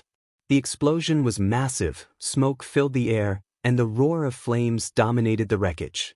Both angels cried out for Issei and rushed toward the burning ruin. Gabriel used a clearing spell to push the smoke aside, revealing the wreckage and a huge blue shield that enclosed Issei and the injured soldiers. Gabriel gasped, an action Griselda noticed immediately. Griselda, feverish with concern, asked how Issei and the others could still be alive. Gabriel explained that the barrier was a technique she had not seen performed by an angel in many centuries, called Divine Protector. Gabriel said the technique let an angel draw the pure essence of holy energy into a holy sword and transform it into a protective barrier. The size of the shield depended on the user's affinity for holy energy. Judging by how large the shield had been, Gabriel suggested that Issei might have more potential for the technique than any angel she had seen in a millennium. Griselda's eyes widened at the thought that Issei might truly be that special. She looked at Gabriel's satisfied expression and felt a new, troubling thought. What if Gabriel tried to use this technique to force Issei into battle against his will? Griselda wanted to protect him because she feared no one else would, but she still struggled with her feelings toward the boy and whether protecting him was worth everything she had worked for. On the battlefield, Issei groaned in pain. He had taken the full force of the bomb before he managed to raise the shield and save the others. The effort had depleted his energy. His body was battered and dirty from smoke and impact, but he was alive. He let the shield fall and slumped to the ground, exhausted. Griselda ran to Issei, confirmed that his injuries were not life-threatening, and hoisted him onto her shoulder to help him walk. When they returned to Gabriel, Griselda suggested they take a photo to mark their victory. Gabriel offered a wide, genuine smile while Issei and Griselda forced their own, all of them uncertain what the future would bring. Issei's memories faded as a soothing voice called his name and drew him back to the present. He opened his eyes and met Gabriel's golden gaze. Gabriel, who had awakened during his reverie, told him she was glad he had come. Issei, his voice strained, noted that Griselda had said Gabriel had something to tell him. Gabriel paused, taking a moment she clearly had not expected to be so difficult. She knew she had treated Issei badly in the past but still believed her actions had been for the good of heaven. Now that she had a chance to speak to him, she took it. Gabriel told him she wanted to say that he had been doing a good job with the devils and that it was not his time to die, and she asked if that was the closure he sought. Issei's anger flared. He had been brought back to a place full of painful memories after being discarded by the devils, and the promise of an apology had felt like a chance at closure. Now, when someone who had wronged him might finally offer remorse, Gabriel had taken the easier route instead of confronting the harm she had caused. With burning eyes, Issei activated the boosted gear for the first time in the angel's presence, a bitter irony given how long they had demanded that power from him. Issei accused Gabriel of summoning him under false pretenses and then backing away when real accountability was required. Gabriel was taken aback by the sudden appearance of the boosted gear and by the depth of the pain she had caused him. She had not fully realized how much he had suffered or how he intended to hold her accountable. Griselda stepped between Issei and Gabriel to prevent escalation, but Issei only grew angrier. He questioned why Griselda would protect Gabriel after witnessing what had been done to him. Griselda replied that she could not allow Issei to harm Gabriel, regardless of the past, because Gabriel was a seraph with powerful connections to Michael. Issei clenched his hand and bitterly said he regretted ever trusting Griselda, accusing her of still acting as Gabriel's lapdog. Griselda started to object, but Issei struck with his gauntlet, knocking her back in a forceful, non-lethal blow. He warned that next time he would not hold back, then moved toward Gabriel's bed. Gabriel activated a signal for guards to come, but Issei snarled that no miracle could save her now and raised his arm to deliver a decisive strike. In that instant a bright light filled the room, temporarily blinding him. A figure stepped from the light and used the moment to strike Issei in the chest, sending him stumbling into the wall. Issei pushed himself up and tried to identify his rescuer. The newcomer had long silver hair flowing to her lower back and wore white and blue armor with gleaming blue wings. Her hazel eyes and wide, confident grin completed the striking image. Issei demanded to know who she was. The newcomer regarded him with a teasing expression and, with mock hurt, implied that he really should have known her. Issei was stunned. Standing before him was the possibly Mao-class White Dragon Empress, his supposed eternal rival. Although Issei felt indifferent about any destiny that demanded a fight to the death, he could not ignore the power the woman radiated. If she wanted to pick a fight, he would not be able to back down. Issei identified her as Valiana Lucifer, the White Dragon Empress, in a neutral tone. The Empress introduced herself as Vali and dismissed the formality of her full name with a cocky air. Issei asked impatiently why she had appeared, frustrated at the interruption to a plan he had held for the past year and a half. Vali replied seriously that she had been ordered by Ophis to prevent him from killing Gabriel. Issei clenched his fist, anger and frustration visible. If the Empress intended to stop him, a fight would be unavoidable. He considered the consequences. Going against Vali would likely end in his defeat or worse. Issei demanded to know why. Vali measured him with a cold appraisal, noting no overwhelming power and finding that disappointing, but she saw the burning anger in his eyes. She wondered what the seraph had done to provoke such hatred in the boy, but her orders were clear. She explained that Gabriel was a seraph and important to the plans of the Cows Brigade. Issei reacted with surprise when he learned Vali was a member of the Cows Brigade, remembering the Devil's description of the brigade as a group seeking to restore the old Mao line to power. Vali brushed it off jokingly and then clarified in a condescending tone that she had joined to face strong opponents, though she sometimes ended up on missions like this and had to deal with fighters she considered beneath her. Issei retorted that, even if his fighting skill was lacking, he had planned this for nearly 2 years and would not back down. He dropped into a battle stance and vowed to give everything. Vali smiled inwardly at his determination. She did not expect him to last long against her, but she respected his courage, even if she believed true bravery in life-or-death combat was rarer than bravado. Vali closed the distance with speed too fast for Issei to track and delivered a powerful blow to his midsection. It took a moment for Issei to recover from the surprise. When he did, he retched and collapsed to one knee, weakened. The boost from Ophis had faded after that massive attack in the raiding game, and his devil heritage kept him from using a holy blade. He found himself largely defenseless against the battle-hardened Empress. Vali pressed the advantage. She followed with a brutal uppercut that sent Issei into the ceiling, then struck him with a kick that drove him into the wall and left the structure cracked.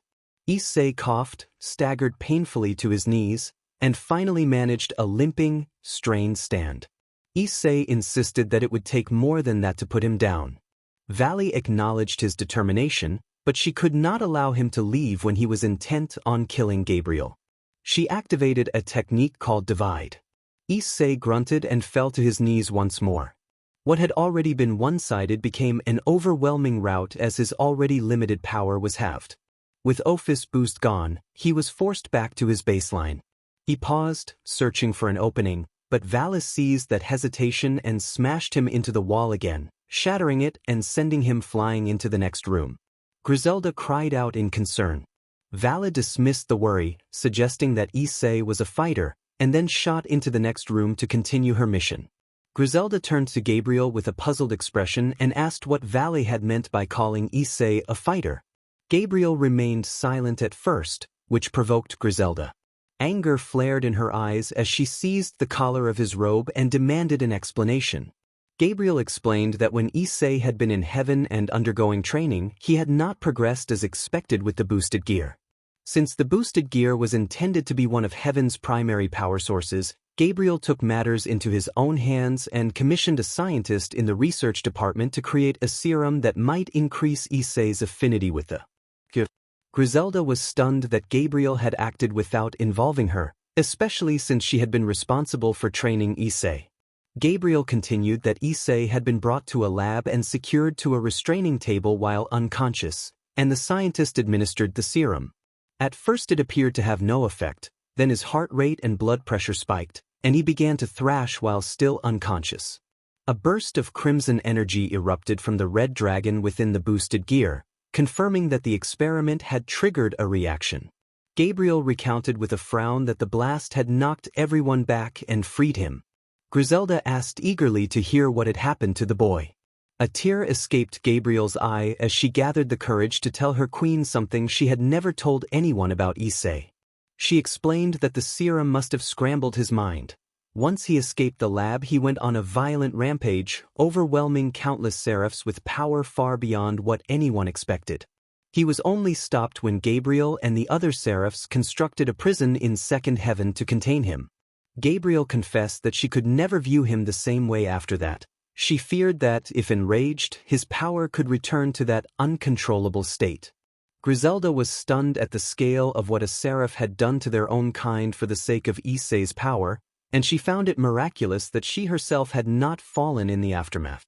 The former exorcist was torn from her thoughts by the sound of Issei being thrown back into the room through a separate breach, closely followed by Valle. He looked battered and unconscious, his clothes stained and one eye swollen shut. Valiana, the White Dragon Empress, remained unscathed and taunted her rival with a smug grin, questioning aloud whether this was truly all the famed rival had. Issei managed a grunt as he forced himself up to one knee, then both, and finally stood with a fierce crimson fire burning in his eyes that unnerved everyone present. He began to speak the words of awakening, but Valle closed the distance in an instant and struck him with a devastating downward blow that sent him crashing to the floor and left him struggling to breathe. Valle warned that the power he was invoking was not something for a weakling to toy with and made it clear she would not tolerate interference with her superior's plans. Issei reached for her in a desperate lunge, but Valle pushed him away with cold efficiency, leaving him gasping. She then looked at a horrified Griselda and signaled for the boy to be healed. Griselda accepted the command without hesitation. She rushed over, cradled Issei in her arms, and gently laid her hands over his wounds. With a healing spell, the worst of his injuries smoothed and the blood on his clothing was cleared. He remained unconscious, however. Tears rose in Griselda's eyes as she turned toward the woman who had brought so much pain to the boy she had once cared for. The mission to America she and Issei had reconciled, and the long hours she had spent training him had grown into something deeper. Now, looking at him in the infirmary bed, she realized he was not the same man he had once been. Only time would reveal how different. Valiana made one last cutting remark. She would let him go this time, but if he interfered again, she would crush him. With a balled fist and a stomp, she teleported away in a haze of blue light. Issei still had not regained consciousness, so Griselda placed him beside her king in the infirmary and secured one arm with cuffs as a precaution. Gabriel raised an eyebrow at the action. Griselda coldly said it was for the best and that Issei would likely not be pleased to see her when he woke. Gabriel, invoking her rank, asked Griselda to wait. Griselda sighed and turned back. Gabriel admitted that she had wanted to apologize to Issei. Griselda scoffed at the notion and mocked her, provoking a rebuke from Gabriel about her tone. The queen's composure broke. She erupted, accusing Gabriel of repeatedly harming Issei and of offering hollow remorse. Gabriel protested that she had not known he possessed that power and insisted that he had not been using the boosted gear properly during their training, though privately she felt guilty that she should have done more to prevent him from being driven to such lengths. Gabriel's mind lingered on the Juggernaut Drive, the forbidden technique tied to the sacred gears of the two heavenly dragons, the boosted gear and the divine dividing. The form offered outrageous power at a terrible price. The past possessors of the respective gears lay dormant inside until an immense surge of negative emotion flooded through the host.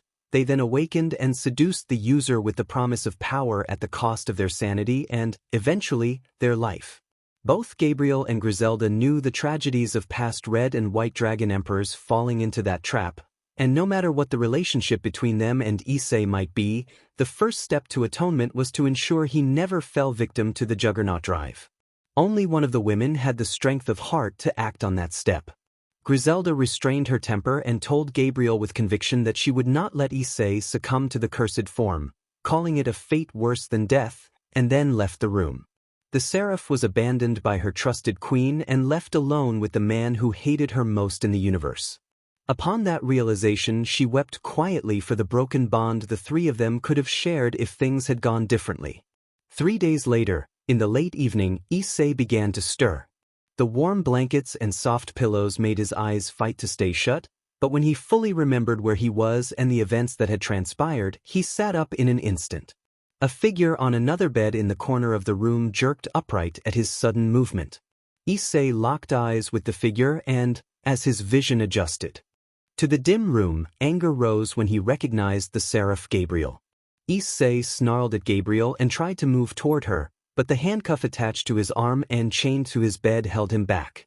He told Gabriel that nothing much had changed since the last time he had been there and that he was still locked up, malice evident in his tone. Gabriel visibly slumped in response to the accusation.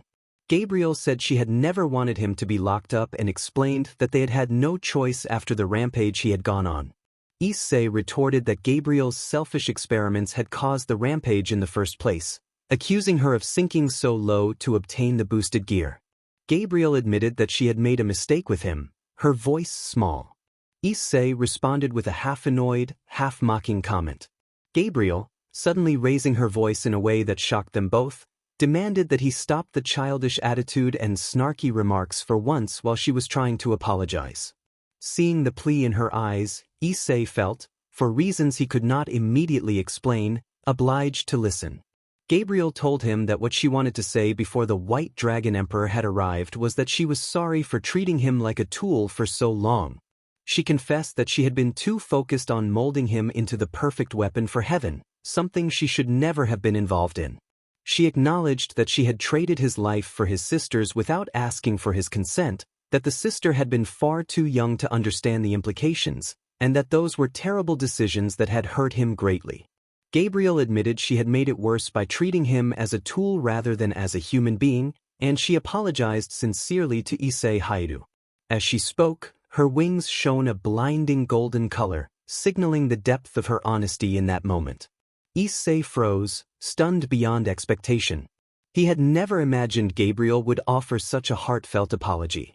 The burning rage he felt at everything she had done remained, but it was being softened by the dawning realization that Gabriel truly meant what she had said. He opened his mouth to reply, but no words came. Gabriel stayed a few meters away, silent and afraid of breaking the fragile truce they had formed. Then, something happened that Gabriel had never thought would occur in her presence. Issei broke down and cried. Tears flowed freely as a weight that had pressed on his heart for as long as he could remember finally began to lift. In the heat of the moment he lunged forward, causing Gabriel to flinch, and then froze in surprise when he wrapped his arms around her. Gabriel stuttered in shock at the unexpected show of affection from the boy who had hated her since they met. Issei, still trembling, managed to murmur his thanks. Issei could only choke out that there was so much as he sobbed with joy.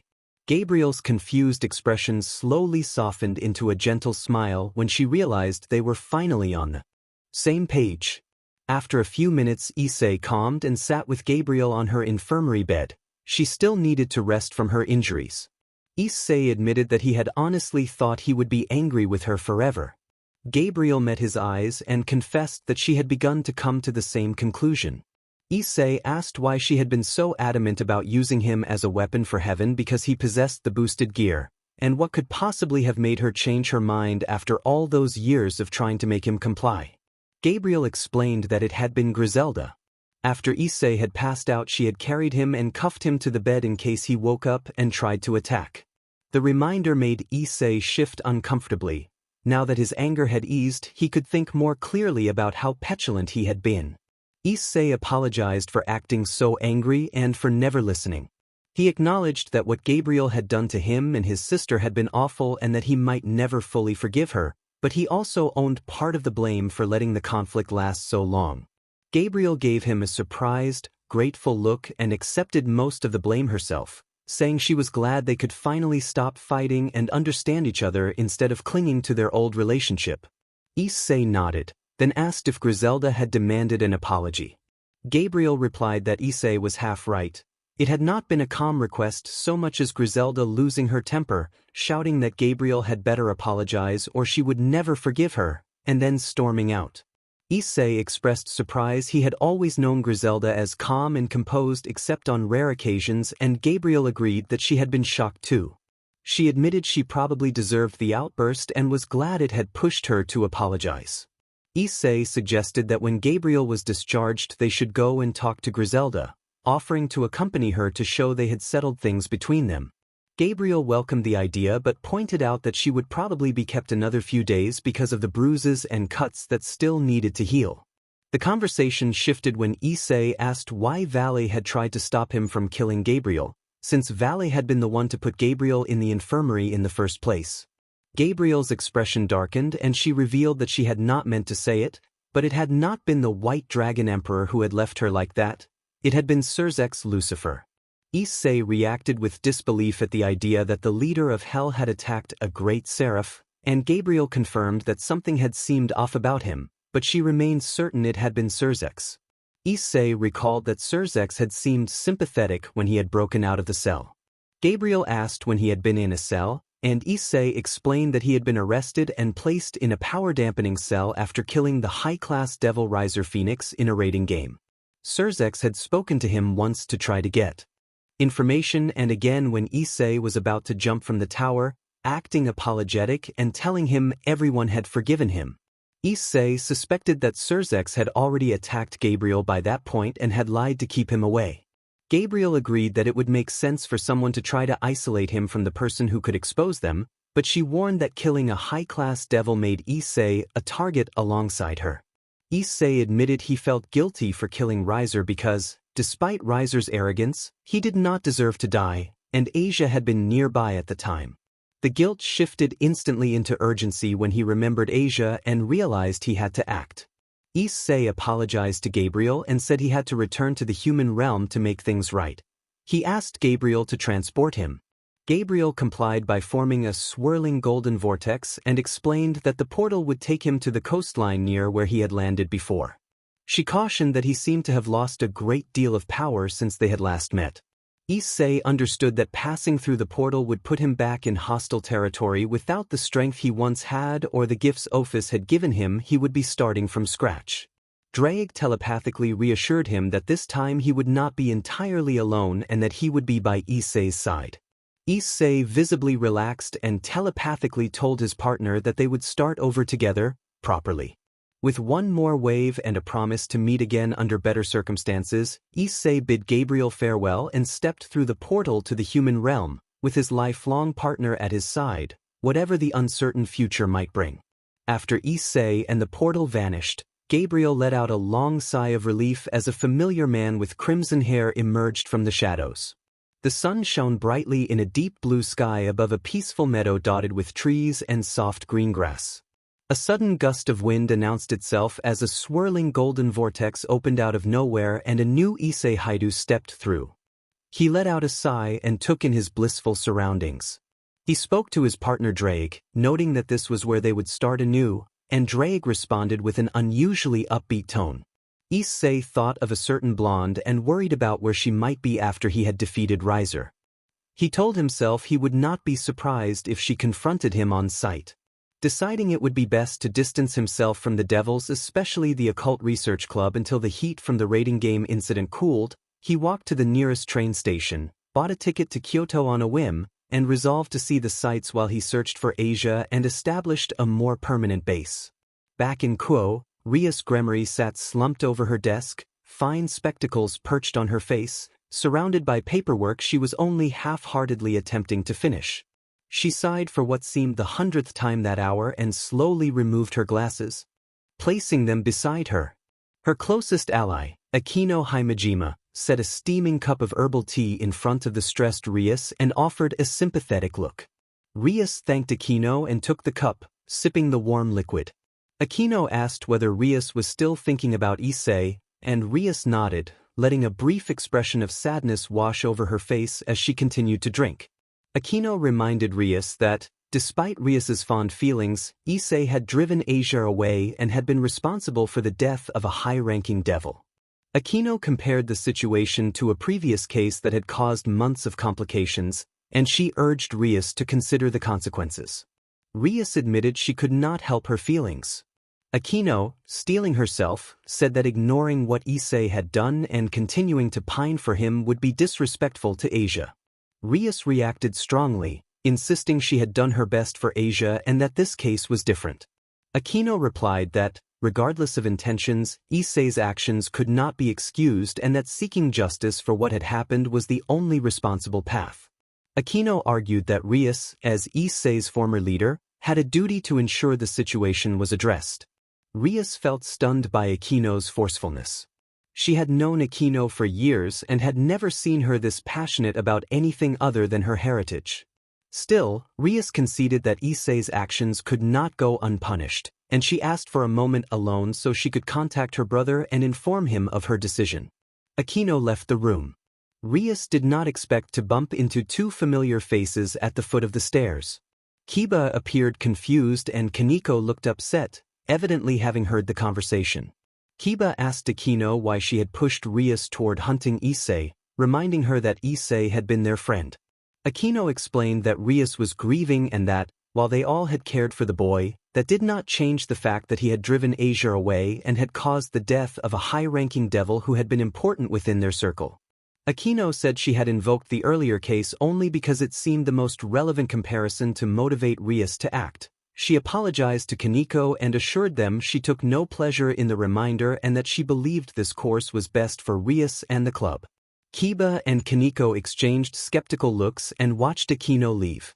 Several hours later in Kyoto, the large train slowly ground to a halt outside the busy station. When the doors opened, a familiar white-haired teen stepped onto the crowded platform. He sighed in relief and stretched after being cooped up during the journey, then walked through the station into a city in full swing, with everyone enjoying the warm weather. He drew a few curious stares because of his unusual outfit and noticed that his own sense suggested he had not showered for a day or so. He decided he needed somewhere to stay and to freshen up, but with no money he resolved instead to tour the city for now. And put his problems aside. He walked up and down hilly streets, taking in the shops, restaurants, and houses in the maze of pathways. Eventually he stopped outside a restaurant whose sign promised mouth-watering noodles. Issei's stomach grumbled. He told himself that he was hungry and that he needed to find a way to support himself now that he was on his own outside of Kuo. When he had come to start over, Issei knew there was no going back to Kuo after his actions during the raiding game. He could not risk sneaking in to retrieve his things and being sensed by devils or other supernatural beings. He was not yet skilled at concealing his aura. Just as he was about to investigate the restaurant further, he heard soft sobbing from the alley beside the building. He raised an eyebrow and went to investigate. In a small walled area with rubbish bins and piles of cardboard, the sobbing grew louder. He opened the nearest bin and found a small girl curled up on the garbage bags, crying. Her golden eyes were puffy and wet with tears. Issei felt a pang of sympathy. A bin was no place for a frightened child. He gently asked why she was there. The child blinked to clear her tears and tried to speak, but no sound came out before the sobbing returned. Issei decided they could figure out how to find her parents after getting her somewhere warm and safe. He thought it would be a challenge, since he was flat broke and currently homeless, but anywhere would be better than leaving her alone in a bin. He lifted the girl despite her struggling and brought her to the ground. He asked if she could walk. She nodded and took a few steps down the alley before collapsing. Issei rushed to her side to check for injuries. He noticed that her clothing was ragged and torn. Her exposed skin showed recent bruises and scrapes. He suspected she had been hiding from someone.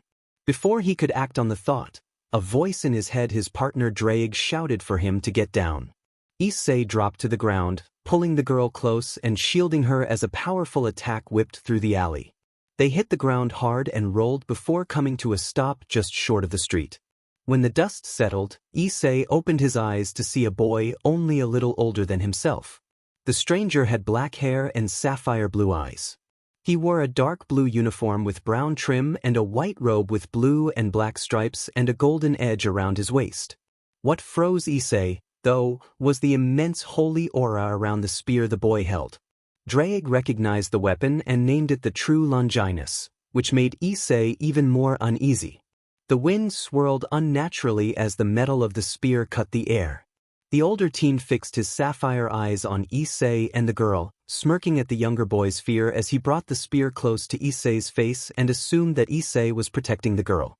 Issei stood frozen, stunned by the power emanating from the weapon. Drake urged Issei to run, warning that he was outmatched. The older teen reached to take the girl, but Issei snapped out of his shock and leapt back into the street, creating distance. The attacker lunged with blinding speed. His strikes were precise and relentless, aimed to subdue rather than to kill, because he needed the girl alive for the first stage of his plan.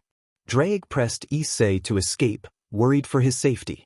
Issei thought bitterly that advice from his partner came a little late, and he barely dodged another rapid strike before a glancing blow landed. The attacker, growing impatient, demanded the girl and extended his hand. Issei realized the boy was far too powerful to fight directly and that running would not save them both, but he could still try to get the girl to safety. He pretended to hand her over and then headbutt the older teen as he reached closer. The brief opening let Issei rush into the road and force a car to screech to a halt. The woman in the car shouted in alarm.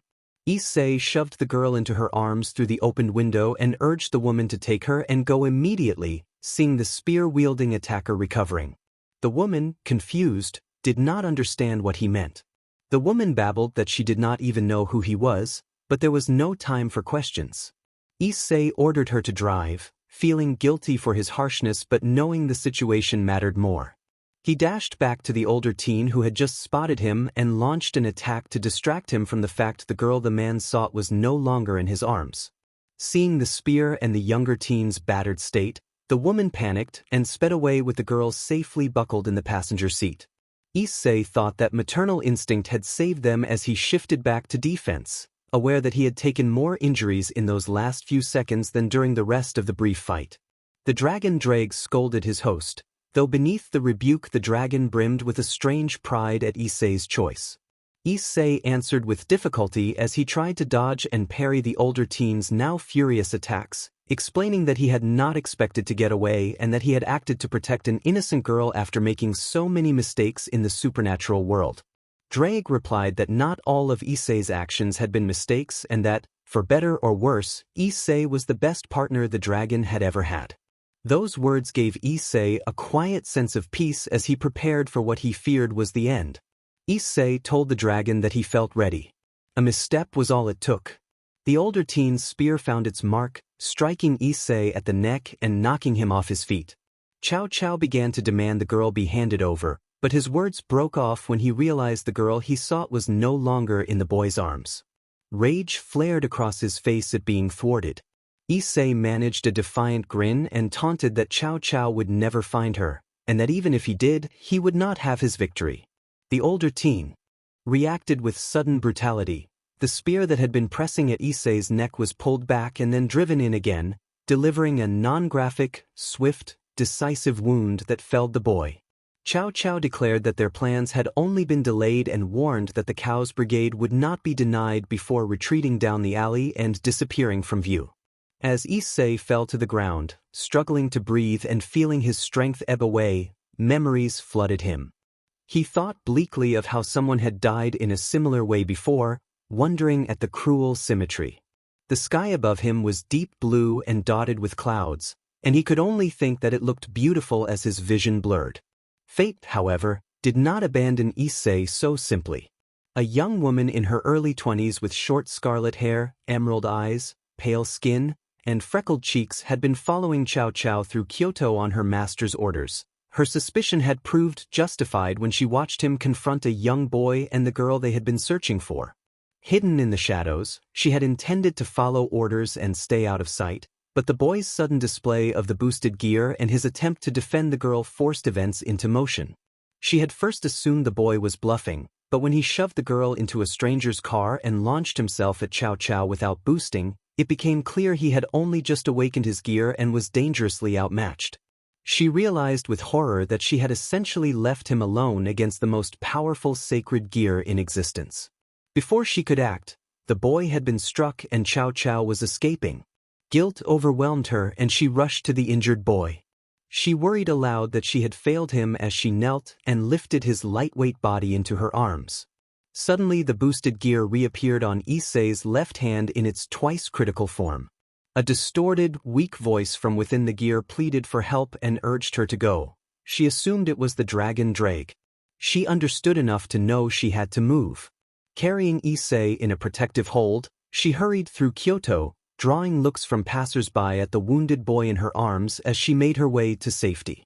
At last she reached a large shrine at the heart of the city, set within a small forest. She sprinted up the grand staircase, burst through the entrance, and was met with gasps and stunned expressions from the shrine maidens as she rushed inside. The onlookers' expressions quickly shifted from shock to concern at the state of the boy she was carrying. They stepped aside and allowed the young woman to approach a large double door set with gemstones. Once inside, she knelt and gently laid Issei on the floor. Yasaka addressed Levalier with a stern tone, asking who she had brought into their sacred home. Levalier begged for forgiveness and pleaded for Yasaka to save the man, insisting it was her fault he had been hurt. Yasaka responded coldly, questioning why Levalier would bring an outsider into their home during such troubled times and recalling, with a distant look, memories of her daughter. Levalier saw the longing in Yasaka's eyes and, eager to secure help for Issei, claimed that the boy had saved the queen's daughter. Yasaka turned, surprise and urgency in her voice, asking where her daughter was. Levalier faltered, realizing how little of what she had seen actually confirmed the girl's fate. Yasaka's hopeful expression soured, and she accused Levalier of lying before ordering her to take the boy out of the palace. Levalier clenched her fist in frustration. Levalier erupted, insisting that the man had risked everything to protect the queen's daughter. She explained that he had been seriously injured by the true Longinus while stopping the Cow's brigade and had put himself between them and the girl. Marching forward and leaving Issei where he lay, Levalier challenged Yasaka for condemning the man to die. Yasaka demanded composure and answered coolly that, while she appreciated the claim, she had no proof that her daughter was alive nor any lead to the wielder of the true Longinus, so there was no reason to change her stance. She made it clear she would not be taken advantage of again. A booming voice interrupted the argument from behind Levalier, calling the scene pathetic. The two women turned, seeing no one at first, then watched as sparks flew and the boosted gear activated around Levalier's hand in its second liberation form. Yasaka noted the artifact's sudden appearance with visible shock. Drake, inside the boosted gear, scolded them angrily for arguing while his host lay gravely injured after saving the queen's daughter. Levalier looked away awkwardly, but Yasaka refused to be swayed even by a legendary dragon's rebuke. She argued that her duty was to protect her home from foreign threats that had already devastated their people. Drake harshly criticized her closed-off attitude and demanded she explain why she should be trusted any more than his previous host had been allowed to act. Levalier interrupted, imploring Yasaka to understand that not everyone meant harm. She recounted what she had witnessed. The boy had stopped the invader from taking the princess and had been willing to risk his life for a girl he had only just met. She begged the queen to at least allow him to be treated and heard once he recovered. Silence fell, and Yasaka sighed. She consented to allow treatment on two strict conditions. The man would be watched by guards at all times, and he would have to explain his version of events when he awoke. Yasaka added that she reserved the right to order him to leave if his account was unacceptable. A short pause followed as everyone absorbed her terms. Drake shouted protectively that he would not let anyone mistreat his host. After all the hardship and growth, he had grown fond of Issei and would stand up for him even if he would never admit it directly. The queen's face hardened, but before she could respond, Levalier knelt beside the unconscious Issei and placed a hand gently over the emerald gem of the boosted gear. Levalier explained that although it was harsh, the queen had previously said that Issei had endured similar trials, and she asked the Welsh dragon to try to understand.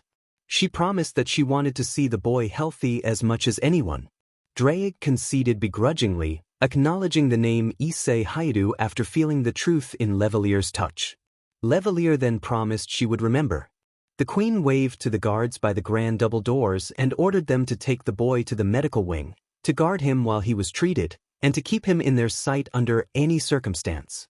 The two guards answered in unison and carried Issei by his legs and arms out of the room. Levalier gave the queen an uncertain look and followed immediately. The queen let out a long sigh and collapsed back onto her throne, feeling her strength ebb faster than expected simply from standing. Bitter thoughts about an evil man and a vow to never trust outsiders again unless they brought her daughter directly to her rose up as old memories surfaced. Rias, Aquino, Kaneko, Kiba, and Rainier gathered in the OCC clubroom after school. They had been called to a meeting. Most of them already suspected the topic, though only Rias and Aquino knew all the details they were about to share. Rias leaned against the front of her desk with Aquino at her side, while the others sat on couches nearby. Rias summarized the recent raiding game, reminding them that Issei Hyoudou had gone rogue against Razor, that Razor had died as a result, and that Asia had been influenced and then disappeared afterward. A wave of reactions passed through the room. Aquino's expression showed disgust. Kiba looked torn between guilt and anger. Kaneko remained cautious, and Rainier displayed sadness and regret at the reminder of her lost love interest. Rainier then accused Issei of being wrongly imprisoned without trial and forced into a situation that led to his death. Rias corrected her, explaining that Issei appeared to have survived his fall and had been rescued by the seraph Gabriel. The news stunned Rainier. She wondered why Issei, who had great resentment toward Gabriel, would go with her. Rias relayed what her brother had told her. The relationship between angels and devils had shifted, and Issei had spoken with Gabriel and reconciled with her in a way. After their conversation, Gabriel had opened a portal to send Issei away for a fresh start. Rias added that her brother had waited until Issei left before stepping out, because he thought Issei would not react well to seeing him after their last encounter. Rainier's emotions churned relief that Issei might be alive, anger that she had been kept in the dark, jealousy over Gabriel's closeness to him, and worry because of how much Gabriel had hurt Issei in the past. Rias noticed Rainier's stunned silence and left her to process the news. Kiba, having heard Surzek's account of the escape, simply nodded. Rias then announced that due to Issei's actions during the raiding game, he was officially wanted for the murder of the high-class devil Riser Phoenix. The revelation shocked Kiba, and Rainier leapt up from her seat, storming toward Rias with rage the Gremory heiress had rarely seen. Aquino stepped between Rainier and Rias to restrain the confrontation. Rainier responded with a stinging insult, striking Aquino in the face and knocking her down. Aquino rose quickly, hands crackling with electricity, wincing from the blow to her nose. She reminded Rainier that Issei had been suffering and accused Rainier of betraying his trust and of being responsible for Asia's plight. Rainier retorted with equal fury and hurled a spear of light toward Aquino. Aquino dodged and unleashed a bolt of lightning in reply. The two stood a few meters apart, tension and anger radiating from them as their powers gathered. Rias stepped forward and ordered them to stop. Both girls faltered, attempting to speak at once, but Rias silenced them with a firm command. The meeting room fell tense as everyone braced for what would come next. Rias scolded them, reminding them that as members of her peerage they were on the same team and part of her family, and that they would not fight each other. The two girls looked down, ashamed as the anger cleared and their powers faded. Rias continued, urging them to acknowledge that they had said things they did not truly mean and to reconcile before addressing the larger problem. The girls sighed, met each other's eyes, and shook hands. Aquino apologized for insulting Rias and Issei's relationship. Rainier, in turn, apologized for insulting Rias's family and feelings.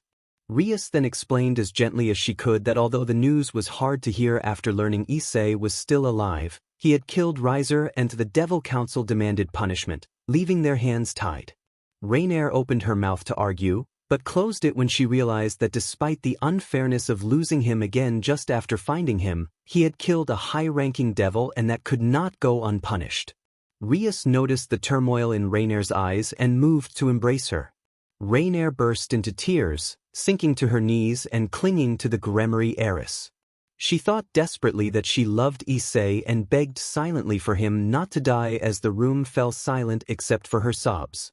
In an unknown location in the underworld, a figure in a dark red hoodie, light blue jeans, and white sneakers walked down a street lit by bright lamps. The hood hid the figure's face as they turned into a dark alley and stopped in front of a shady door with a deadbolt. The figure knocked 3 times and waited. After a few moments the deadbolt clicked and the door opened slightly, stopped by the chain. A voice from the darkness asked what the figure wanted. The figure said she wanted to speak to the boss. The voice dismissed her and began to close the door, but the figure stopped it with her foot and growled that it had not been a request. The chain was released and the door opened wide. Moonlight spilled into the room, revealing a fallen angel with pointed ears and 5 pairs of wings. The fallen asked what the figure wanted. The figure pulled back her hood, letting long blonde hair fall free and revealing jade-green eyes that shone in the moonlight. Surprise crossed the fallen's face briefly before an amused, dangerous grin took over. He noted that things had just become interesting. Back elsewhere, the world was a blurry haze of shapes and colors as chocolate-brown eyes opened reluctantly. Issei Hyoudou stirred awake to a burning ache in his throat and left hand. His lips were cracked and his mouth dry, making it difficult to speak. Only a faint groan escaped him. That groan drew the attention of a scarlet-haired teenager nearby who had been reading a thick book but could not make out its details. The girl put the book down and hurried to his side, kneeling beside the bed and making it clear he had been lying down on a basic mattress with a thin pad and a hard pillow. The scarlet-haired youth gasped with relief to see him awake. Issei braced for a sudden surge of pain at the mention of their lord, but the agony was only partly as intense as before, still painful, but more bearable. The red dragon of domination spoke within his mind, reminding him not to have forgotten what they had done while he was imprisoned. Issei, confused, wondered whether sacred gears passed to new hosts when the old one died. The dragon explained that Issei was not dead. The girl next to him had found him gravely wounded after a spear had struck his neck and had brought him here for treatment. It had taken longer than the dragon liked because those in charge were cautious with outsiders, but they had managed to save him. The dragon's final words carried a growl of anger at the thought of losing his host. Issei sighed with relief and reached to touch his throat, feeling uneven, jagged skin where he would carry a scar. The scarlet-haired girl watched nervously as the boy she had nearly left to die examined the mark that would remind him of her mistake. She broke down, apologizing loudly and collapsing against his side in tears. Issei asked what she was sorry for and mentioned that the dragon had told him she had helped save him. She explained in a hysteric, tearful rush that she had been ordered to keep an eye on Cao Cao and that when he began fighting Issei after Issei had discovered the daughter of their queen, she had stayed out of the fight under direct orders. She had not realized Issei's gear had only just awakened, and by the time she reached him he had already been left for dead. Issei was surprised that instead of anger he offered her understanding. He gently placed a hand on her shoulder and cupped her chin to lift her face, showing only compassion. He told her that it was all right, she had been following orders, and the important thing was that he was alive and would not be here without her help and the dragons. The girl, still sniffling, managed a shaky, grateful thank you. Levalier apologized about the scar with a stuttering voice, and Issei pulled her into a supportive hug. Issei grinned and told her it would look cool when he saw that guy again, which made his partner roll her eyes inside the gear. The girl next to him chuckled as she wiped her eyes. Issei thought he should stop getting sliced across the throat so often. The red dragon agreed that it was becoming a nasty pattern, along with an unhealthy number of near-death experiences. Issei cringed as the count of those incidents exceeded the fingers on one hand. Levalier noticed his reaction and fussed over him, asking if something was wrong and where it hurt. She bombarded him with questions until he gripped both her shoulders to steady her, and she blushed when she realized how close they were. Issei told her he was fine and then realized he did not even know her name. Levalier introduced herself as Levalier Thomas and said he could just call her Levalier. Issei replied that his name was Issei Hyoudou and let her go. Levalier smiled and said that Issei's partner had already made sure she would never forget his name. A loud snore echoed in his mind from the dragon, and Issei mentally scolded the creature for not being asleep. Levalier apologized for anything her partner may have said, explaining that he could get worked up over her safety. Issei reassured her that they deserved nothing for arguing while she had been injured, then offered a comforting smile and patted her shoulder. Issei reminded her gently that what was done was in the past and that he was alive now, which eased Levalier. She thanked him brightly, and Issei found himself briefly lost in her presence before shaking his head. He asked what would happen next, looking around the dim medical wing lined with empty beds save for his own. Levelier informed him grimly that the queen wanted to meet him so he could explain what had happened with Kunu. Issei panicked at the revelation that the girl he had given to a random woman might be the daughter of a queen. Levelier moved to calm him, insisting that Kunu did not blame him and that without his quick thinking Kunu would likely have been taken by Cao Cao. Issei lamented that if he had been stronger he could have protected Kunu and returned her to her mother. Levelier hugged him to soothe his guilt and told him it was all right, reminding him they would go see the queen when he was ready. Issei said he could go now to get it over with, but Levelier urged him not to push himself, noting he had only just woken up, and tried to settle him back onto the bed. He insisted he was fine, but then he suddenly passed out mid-sentence and his head fell onto Levelier's chest. Levelier shouted his name in surprise and blushed from the contact. She noticed. He was sleeping and snoring, gently guided him back into the bed and tucked him in. She paused to compose herself before returning to her duties. The door to the medical wing slid open and Levelier froze as Yasaka entered flanked by 2 guards. Yasaka raised an eyebrow in curiosity, and Levelier snapped upright and bowed furiously. Yasaka smiled and told her that such formalities were unnecessary outside the royal court. Levelier nodded and Yasaka gestured for her guards to wait outside. Yasaka, who many saw as a majestic and stern ruler but who revealed a kinder, more saddened nature to those close to her, noted that she had been informed the boy had awoken. Levelier apologized and explained that Issei had woken not long ago but had passed out again moments before Yasaka's arrival while trying to come and see her before he was ready. Yasaka acknowledged this and listened with measured concern. Yasaka warned Levelier that she seemed to have become attached to the boy rather quickly and asked her to be careful not to move too fast. Levelier nodded, reading the regretful, nostalgic look in the queen's eyes. Levelier acknowledged Yasaka's guidance and thanked her, though she admitted she preferred not to be called the embarrassing nickname. A faint blush colored her cheeks at the remark, and Yasaka returned a cheeky smirk. Yasaka noted that the nickname drew a cute reaction, and Levelier responded by sticking out her tongue and teasing that Yasaka was being mean.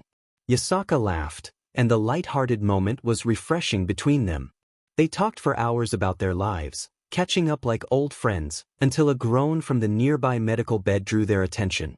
Issei, bleary-eyed, sat up slowly and rubbed his eyes. Both women's gazes immediately focused on him. He noticed their stares and looked back awkwardly, puzzled by a small smirk the women shared. Levelier introduced Yasaka as her queen, and Issei, surprised, struggled painfully out of bed and knelt to bow despite Levelier's worried attempts to support him. He apologized to Yasaka for failing to protect her daughter, his guilt evident as he avoided eye contact. Yasaka, taken aback by his apology, reminded him there was no need to apologize and acknowledged that his efforts had kept her daughter out of the Chaos Brigade's custody. The humility of the Red Dragon's representative was unexpected but welcome. Issei rejected praise, blaming himself for the daughter being found and carried away. Pain flared when certain words were mentioned, and Levelier steadied him, urging him to calm down. For a brief moment Issei lost himself in her emerald eyes before snapping back to the present and apologizing for getting worked up. Levelier placed a gentle hand on his shoulder and reassured him that the past was behind them and they could work together to make the future better. Issei agreed and rose to face Yasaka, offering to help locate the queen's daughter in any way deemed fit, feeling personally responsible. A loud, comedic gurgle from Issei's stomach interrupted the seriousness, and he admitted he had not eaten before arriving. Levelier rolled her eyes, and Yasaka chuckled. Yasaka promised to have food brought to him and asked him to rest. She said she would call when she had news, then left the room. Issei sighed and collapsed backward onto the bed, lamenting the mess. Levelier tried to console him, pointing out that staying where they were meant they could act as soon as their agents reported back and that whoever had the girl would likely be spotted soon. Issei appreciated the reassurance but clarified that his sigh had been for everything that had led to this point a long, exhausting few weeks. Levelier offered to listen if he wanted to talk. Issei thought for a moment and then asked his contracted dragon, Drake, to tell the story because he was too tired. Drake acknowledged the request and inquired silently how much Issei wanted to reveal, aware of the darker parts of his host's history.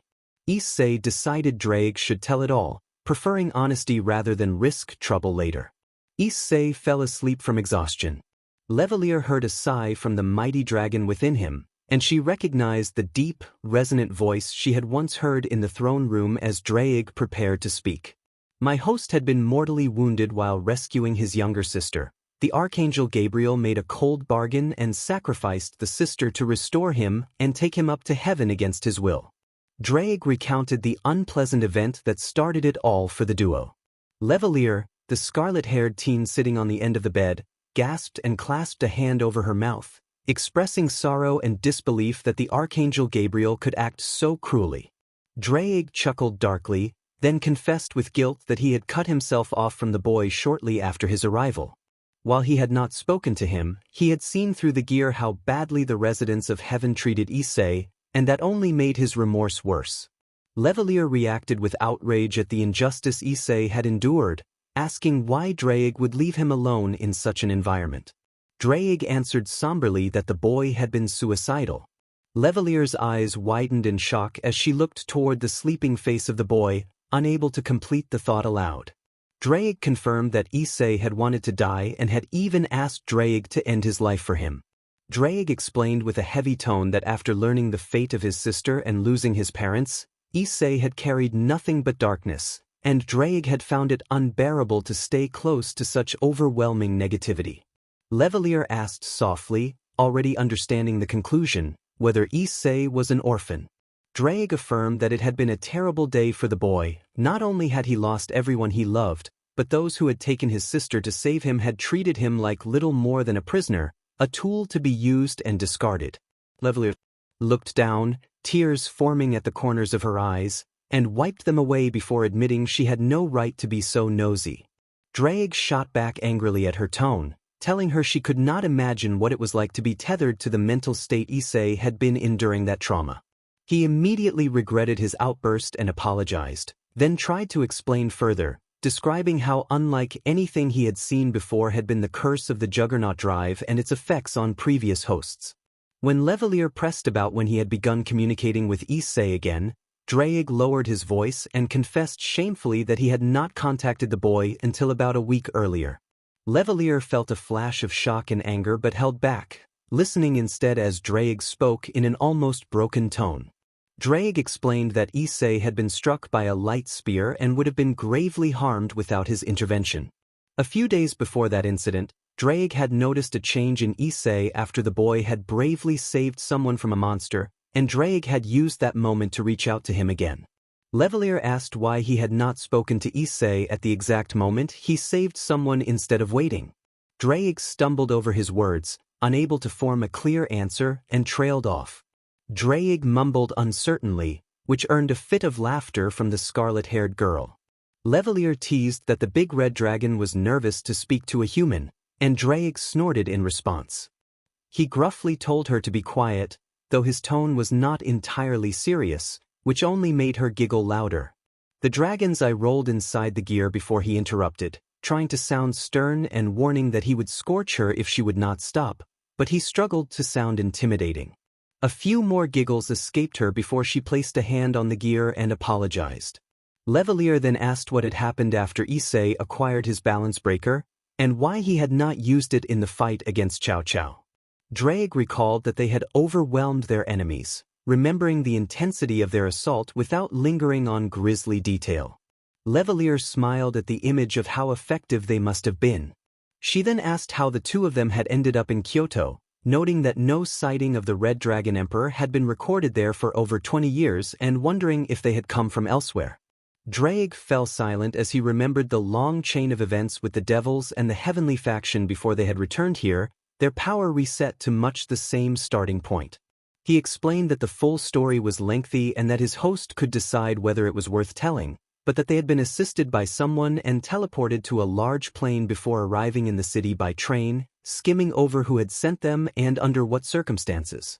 Levelier expressed confusion about why Issei had not used the boosted gear or the balance breaker against Cao Cao, since it seemed as if he had only just awakened the gear rather than having had it for over a year.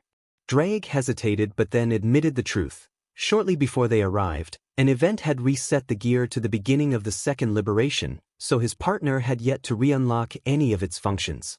When Levelier asked how long it would take Issei to regain what had been lost, Drake candidly confessed that despite his calculations he had no idea. She was surprised and worried, asking how a part of the gear could be unaware, and Drake explained that a block had appeared on the gear before their arrival. He had been able to subconsciously stop his partner from trying to boost in the fight against Cao Cao because even the ability to boost had been locked. Levelier sought confirmation that the only current use of the boosted gear was the connection with Drake, and he affirmed that was the case. He then requested that she keep this information to herself for the time being, intending to tell his host in time but hoping to break the news gently. Issei had been through a lot lately. When Levelier asked what repercussions he feared, Drake admitted that Issei was in the best mental state he had seen from his host in a long time, and he wanted to prevent anything from reversing that progress. Levelier nodded and said she would leave it to him, urging him not to wait too long. She then left the room to let Issei and Drake rest. Left alone, Drake could not shake the uneasy sensation he felt about his host and the future. He wondered if this was what humans called fear. 1 hour earlier, Rias Gremory sat alone at her desk in the Occult Research Club room, a habit she had fallen into lately. The Victorian curtains were drawn tightly over the stained glass windows, and the lights had been extinguished long ago. The darkness felt almost bright to her because of her natural affinity for night vision. Her eyes were still damp from tears as she stared at the seat where she had first met the young man, the memory weighing heavily on her. She was about to call it a night and return to the underworld when a familiar magic circle appeared on the floor in front of her desk. From it emerged a man with long crimson hair and turquoise eyes much like her own. Rias reacted with shock at his sudden arrival. Her brother, Surzex Lucifer, looked down at her with a solemn expression and clasped his hands behind his back. He told her he had news. Rias felt a surge of dread. She had never seen her brother wear such a grim look. Surzex stepped closer and placed a hand on her shoulder, preparing to deliver information he knew would be difficult. He reported that an energy signature matching Issei's pieces had been detected in Kyoto and asked Rias to go and bring him in. Rias reacted with disbelief and panic, protesting that she could not do it and that she did not want to. Surzex's request left her reeling. He had asked her to find the young man she cared about and bring him into a situation that could put him in grave danger among their own kind. The weight of that responsibility pressed heavily on her.